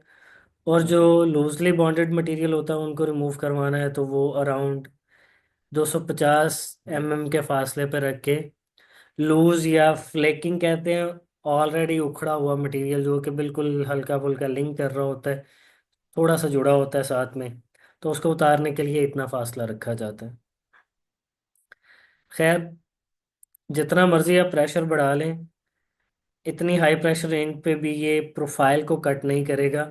It will only clean up the original profile on rework areas. तो फिर अगर आपको साथ में अब्रेजन भी चाहिए, तो अपग्रेड करने के लिए अब आप क्या करेंगे, उस वाटर स्लरी जो है, वाटर जो है आपके पास, उसके अंदर उसको एज अ मिक्स बना दें, अब्रेसिव मटेरियल ऐड कर दें। ओके। सो 20,000 psi इसका प्रेशर रहेगा, और अब्रेसिव आप साथ में ऐड करेंगे, वो ग्रेविटी फेड भी हो सकता है, सक्शन फीडिंग भी हो सकती है, या फिर मिक्स्ड एज अ स्लरी, यानी उसके अंदर ही, पानी के अंदर ही मिक्स करके आप यूज़ कर सकते हैं। तो ये मोस्टली शिप्स जो होती हैं ना, शिप यार्ड्स, उनके नीचे मराइन ग्रोथ होती है, महीनों महीनों समंदर में चलने की वजह से, या जो बैरी बेड़े होते हैं उन पे नीचे मोल्ड ग्रोथ हो जाती है। ठीक है, मराइन ग्रोथ जिसे हम कहते हैं। तो उसको रिमूव करने के लिए फिर ये सिस्टम यूज किया जाता है, right? Because of abrasives a profile is cut using this method। तो अब अब्रेसिव ऐड होने की वजह से आप इससे प्रोफाइल को कट इजीली कर सकते हैं। Low pressure water plus abrasive injection, अब अगर आपको कोई एक पेंट कोट रिमूव करना होता है तो उस पर हम फिर लो प्रेशर ब्लास्टिंग यूज करते हैं, जिसपे एक पैन, प्रेशर आपका कितना रहता है, 100 psi। एक पैन मतलब सॉरी। पहले लेयर, सिंगल लेयर होता है। हाँ, एक सिंगल लेयर उतारने के लिए आप इसको यूज कर सकते हैं। तो जो इससे पहले तो उसमें हाई प्रेशर वाला, जी। वो तो आप तो क्लीन करना है। वो और कंप्लीट उसको क्लीनिंग के लिए है। ठीक है। नीचे का ऊपर एक लेयर को उतारना तो होगा। जी। So the abrasive content is semi-soluble, talc, chalk, and ideal for use on non-ferrous and glass reinforced plastic materials। इन पे अच्छा वर्क परफॉर्म करता है ये। स्टीम क्लीनिंग एक आइडियल सिचुएशन है for oily and greasy situation, लेकिन स्टीम प्रोडक्शन के लिए एक हीट सोर्स चाहिए जो कि which is not conducive with the oil and gas industry, जिसको हम direct oil and gas industry में यूज़ नहीं कर सकते। तो इसका क्या तरीका होगा अगर इसके लिए डिफरेंट और मेथड होते हैं। फ्लेम क्लीनिंग होती है जिसको सेपरेटली इंडस्ट्री में यूज़ नहीं करते हैं, उसको सेपरेट फिर प्रिपरेशन करवाई जाती है, सेपरेट चैम्बर्स होते हैं जहाँ पे सरफेस को प्रिपेयर करवाते हैं। Air blasting with water injection, water inject किया जाता है विद और विदाउट एन इनहिबिटर। मेन चीज़ क्या होती है, जब भी आप एयर ब्लास्टिंग करवाते हो उसमें एक यही मेन इशू आता है ना, कि डस्ट उड़ती है या पार्टिकल्स उड़ते हैं, तो उनको कंट्रोल करने के लिए क्या किया जाता है, पानी का इस्तेमाल कर लिया जाता है। ओके, वाटर इंजेक्शन कर दी जाती है। तो पानी की खपत कितनी होती है इसमें, 1 से 1.5 लीटर पर मिनट, और इतना पानी काफ़ी होता है to control the dust. Clear? फिर आती है hand and power tool cleaning. कोई भी हैंड ऑपरेटेड या पावर टूल जिसमें नीडल गन्स हैं, वायर ब्रशेस हैं, एम्ब्रिक क्लॉथ है, ग्राइंडर्स हैं, these can be used to achieve these standards। Hand and power tool cleaning के मेथड जो है वो काफ़ी सालों से यूज भी किए जा रहे थे, टेस्टिंग भी हो रही थी इनकी, लेकिन ये इनएफिशिएंट थे एज कंपेयर टू ब्लास्टिंग।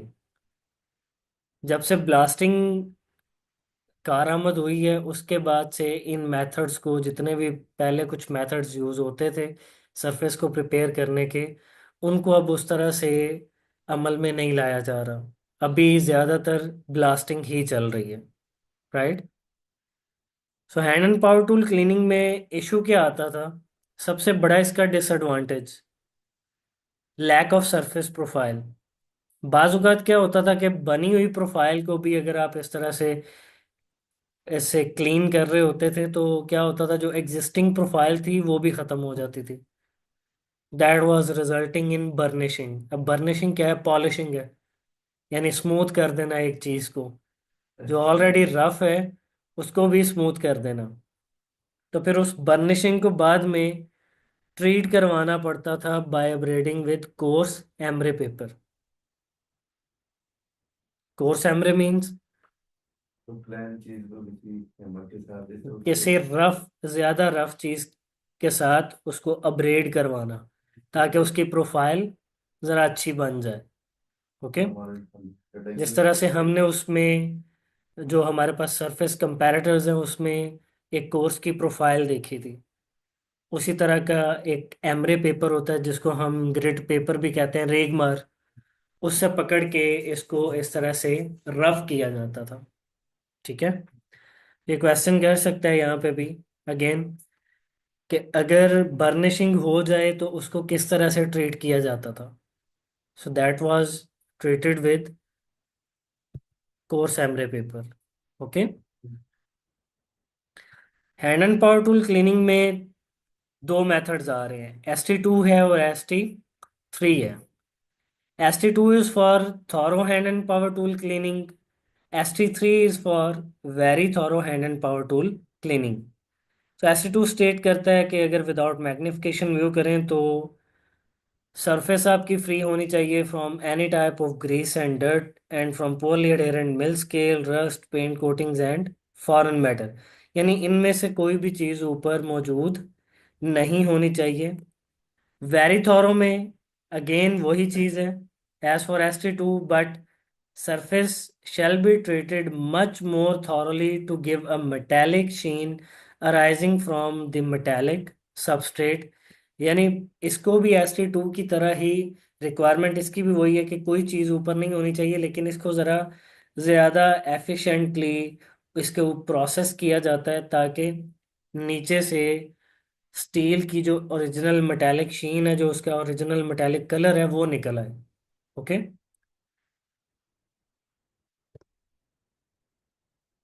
अब मेरे पास मेथड कितने हैं? दो हैं, ST2 और ST3। रस्ट ग्रेड कितने हैं? चार। Rust grade A, B, C और D। अगर मैं हर रस्ट ग्रेड के ऊपर ये दोनों मेथड अप्लाई करूं, आफ्टर क्लीनिंग की कितनी इमेजेस आनी चाहिए?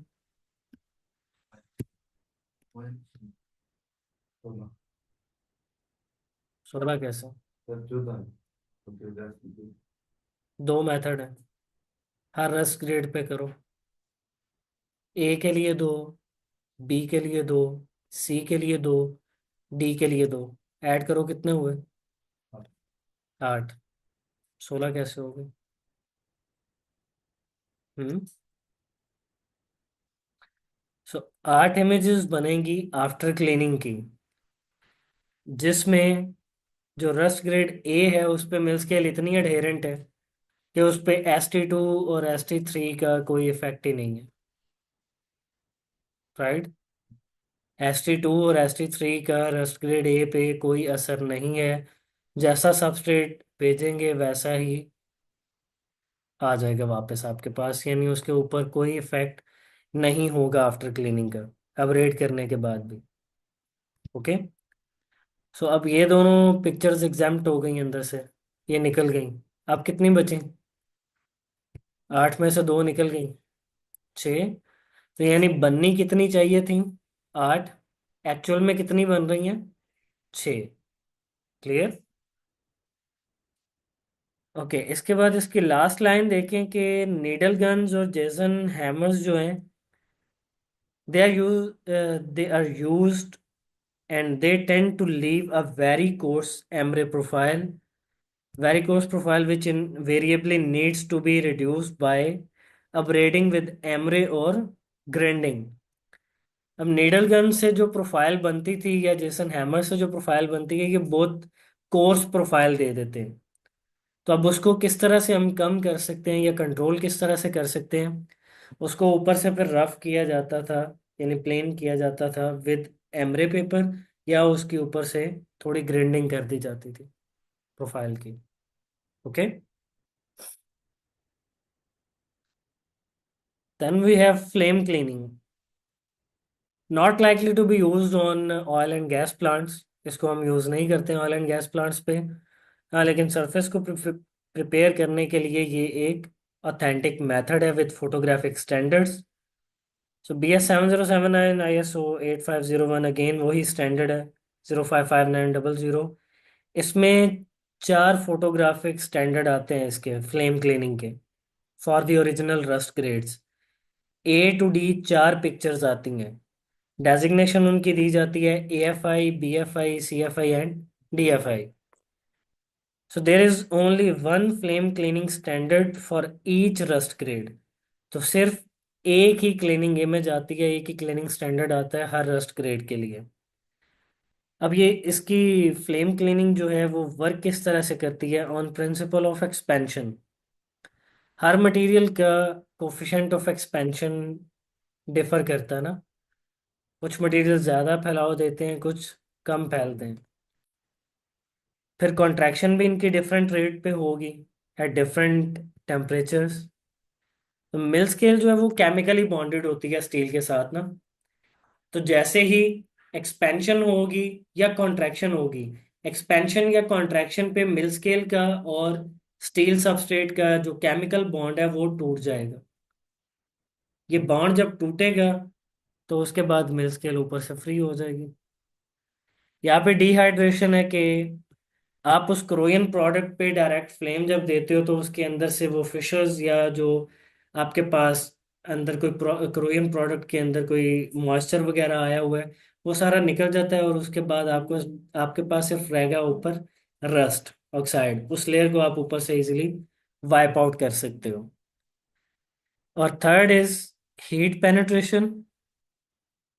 हीट को कंडक्ट किया जाता है efficiently into the substrate, adding the drying of steel, जिसमें स्टील ड्राई भी हो जाती है, और उसमें अगर कोई पेनिट्रेटेड ऑयल या ग्रीस है तो वो भी रिमूव हो जाता है। So it is not wise to use this method of surface preparation on any fasteners. Fasteners कहते हैं कोई भी ऐसी चीज जिसने जकड़ा हो किसी को, और वो टेंशन में अगर रिलाई कर रहे हैं, उस पर फोर्स पड़ी हुई है, और आप उस मेंबर को हीट करते हैं तो वो वहां से निकलने के भी चांसेस होते हैं, डाया आउट होने के चांसेस होते हैं। तो उस तरह का जहाँ कोई जांट हो या कोई इस तरह के कोई भी मेंबर जहाँ पे आपने प्रिपरेशन कर ली, कोई बीम है आपने उसको कनेक्ट किया हुआ है, ठीक है, वहां पे अगर कोई फिक्सचर्स है, फास्टनर लगा हुआ है ना, रिवर्स लगे होते हैं, स्क्रूज लगे होते हैं, उनके डाया में चेंजिंग आ जाती है, वो जरा सा लूज हुआ अंदर से निकल जाएगा, इंजरीज कॉज हो सकती हैं वहां पे, राइट। सो मेथड क्या है इसका, operator will slowly passes an oxygen और hydrocarbon gas flame over the area to be cleaned and to burn and deoxidize the corrosion product and other contaminants। तो ऐसा करने से क्या होगा, जब वो डायरेक्ट फ्लेम को इम्पिंच करेगा तो ऊपर बिल्कुल राख जिस तरह बन जाती है ना, उस तरह से ग्रे कलर्ड ऐश डिपॉजिट बनेगा। उसके साथ ही एक सेकंड ऑपरेटर आ रहा होता है जो कि पावर ब्रश के साथ आ रहा है, और वो इस लूज हुए ऐश डिपॉजिट को ऊपर से क्लीन कर देता है। अब क्योंकि फ्लेम क्लीनिंग थी, फ्लेम लगने की वजह से स्टील सबस्ट्रेट आपका हॉट हुआ होगा, तो यहाँ पे आपको अपने पेंट के अंदर कोई एडिशनल थिनर वगैरह भी ऐड करने की ज़रूरत नहीं है, क्योंकि अभी स्टील हॉट है। हॉट होने पे मटेरियल की जो पेंट है उसकी विस्कोसिटी कम होती है, तो वो इजीली आप उसको अप्लाई कर सकते हो, चाहे वो विस्कस मटेरियल भी है, ठीक है, उसकी एप्लीकेशन इजीली हो जाएगी। हाँ, अगर आप ठंडी स्टील के ऊपर अगर आप पेंट करने वाले हो तो उसके लिए फिर क्या होता है, उसके लिए आपको थिनर ऐड करना पड़ता है ताकि आपका मटेरियल करेक्टली अप्लाई हो जाए ऊपर। ओके। देखने में अच्छा होता जी। So paint will wet out better on this substrate. Pickling. So pickling एक जनरल टर्म है जो कि रिलेट करती है केमिकल रिमूवल ऑफ ऑक्साइड्स के, यानी रस्ट को केमिकली रिमूव किया जाता है। इसका रिएक्शन करवाया जाता है एसिड के साथ। एसिड के साथ रिएक्शन होता है इस ऑक्साइड का, और न्यूट्रल प्रोडक्ट फॉर्म होती है। So usually aqueous solutions of acids are used for steel. They convert oxides into soluble salts. Salts कौन से बन जाएंगे? Sulfuric acid will produce iron sulfate salts. So sulfuric is the most common acid used for economic and safety reasons.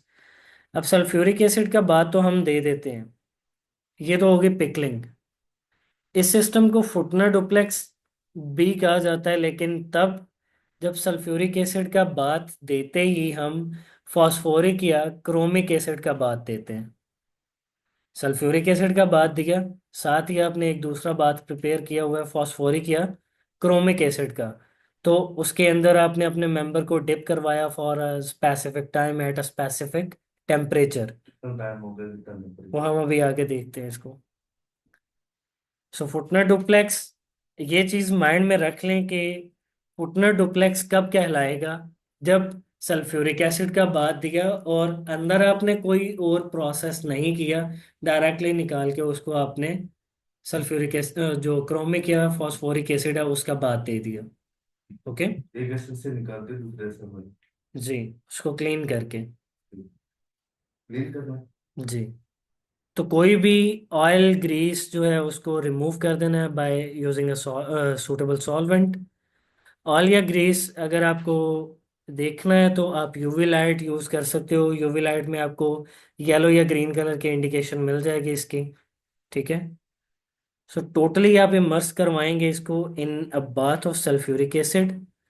5 से 10% उसकी concentration होगी, और temperature कितना होगा? 65 to 70 डिग्री।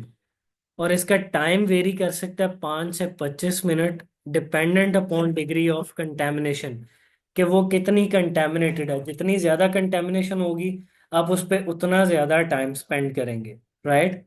उसके बाद आपने इसको रिंस कर देना है यूजिंग क्लीन वार्म वाटर। नीम गर्म पानी में आपने इसको धोना है to remove the layer of soluble salts formed. If required, component could be coated after pickling. अगर रिक्वायरमेंट है तो आप कंपोनेंट को कोट कर सकते हैं आफ्टर पिकलिंग। लाइकवाइज कंपोनेंट को ब्लास्ट क्लीन भी करवाया जा सकता है, उसके बाद भेज दें उसको फॉस्फोरिक या क्रोमिक एसिड के बाद के लिए। बट द पेटेंटेड प्रोसेस, जो आपको एक्सप्लेन्ड प्रोसेस है, वो फुटनर तभी कहलाया जाएगा जब पिकलिंग को फॉलो अप करवाया जाएगा फॉस्फोरिक या क्रोमिक एसिड के बाद से। यानी सल्फ्यूरिक एसिड का बाद दिया, उसको आपने क्लीन किया, क्लीन करने के बाद आपने उसको फौरी तौर पे फॉस्फोरिक या क्रोमिक एसिड का बात दे दिया। अब फॉस्फोरिक या क्रोमिक एसिड का बात किस तरह प्रिपेयर करेंगे? आपने इमर्स करवाना है ना बाथ ऑफ फॉस्फोरिक और chromic acid. 2% solution at 80 degree Celsius, temperature will be 80 degree, 1 से 2 मिनट के लिए।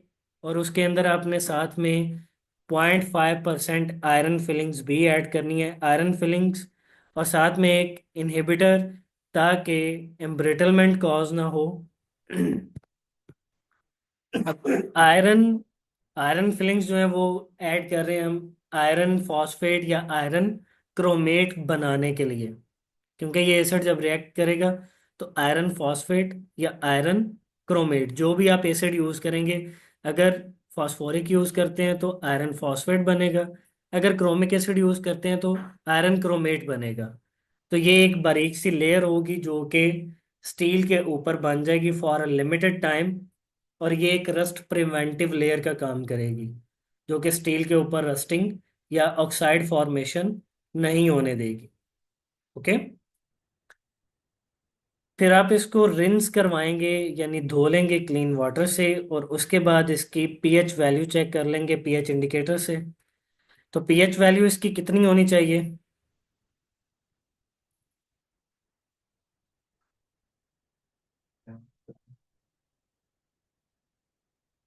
पीएच चेक करने के लिए जो इंडिकेटर यूज करेंगे वो क्या होगा?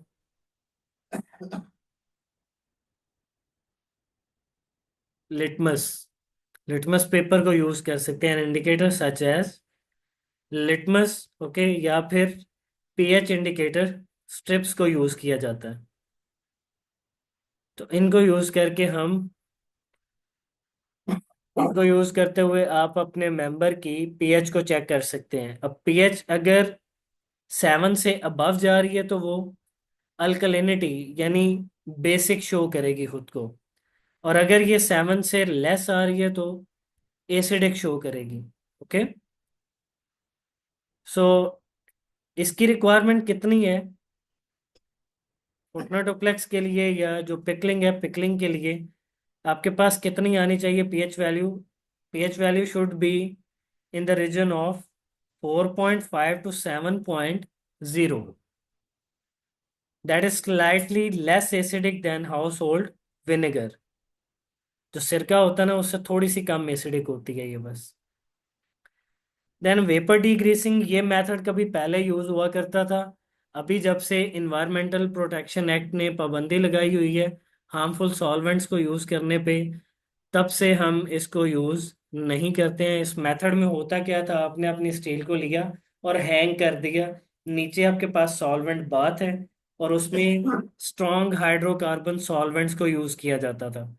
हाइड्रोकार्बन सॉल्वेंट इवेपोरेट होके जाके ऊपर लगे आपके सबस्ट्रेट के साथ, और जो भी ऑयल या ग्रीस होती थी उसके साथ रिएक्ट करके उसको, जो भी उसके ड्रॉपलेट बनते थे वो सारे आपके सॉल्वेंट बाथ के अंदर गिरना शुरू हो जाते थे।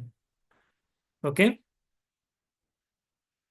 so very rarely used because of modern regulations regarding strong hydrocarbon solvents।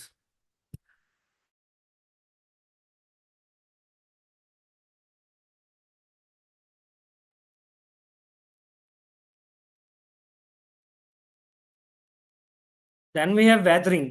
weathering किस पे रिलाई कर रही होती है? कोफिशिएंट ऑफ एक्सपेंशन पे।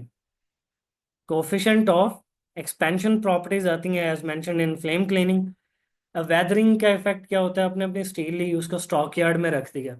स्टॉक यार्ड में डे और नाइट में जो टेम्परेचर डिफरेंस आता है उसकी वजह से स्टील डे में एक्सपैंड होगी ड्यू टू हाई टेम्परेचर, और रात में कॉन्ट्रैक्शन होगी उसमें, क्योंकि रात में टेम्परेचर जो है वो फॉल कर जाता है।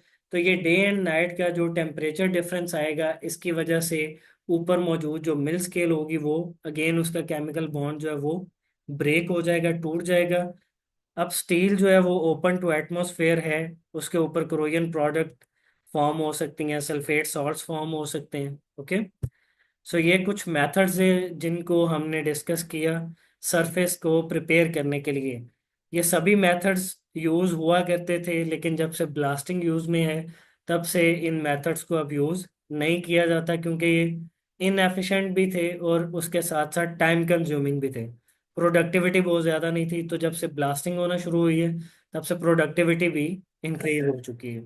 So that's all for today's topic. जी, इसमें जो आपका मॉडल तो एक जगह पे आके रुक जाता है, वो कम कितना टेम्परेचर होता है? क्या चीज़? जो भी मतलब ये जो वेदरिंग में हमने पढ़ा है कि जो टेम्परेचर डे एंड नाइट का कोई स्पेसिफिक नहीं है, ज़्यादा भी हो सकता है कम भी हो सकता है, डे टू डे वेरी करता है ये टेम्परेचर। तो ये सिर्फ दिन और रात में जो टेम्परेचर का डिफरेंस आएगा ये उस पर रिलाई कर रहा है। ठीक है, इसको हम खुद से कोई एक्स्ट्रा टेम्परेचर नहीं देते हैं। के हिसाब से क्या मतलब बाहर से गर्मी का मैं कर देता हूँ हाँ जी, सब तो वो चीज़ डिफरेंस हो सकता है।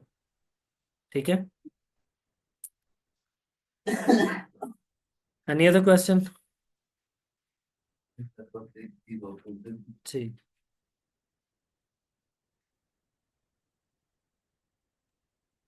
सर ये स्टॉक यार्ड क्या चीज़ है?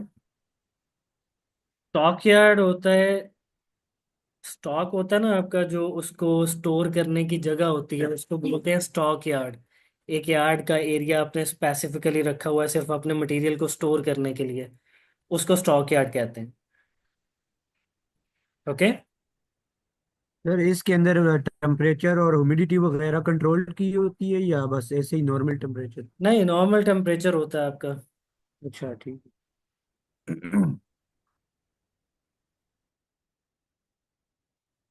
Any other question?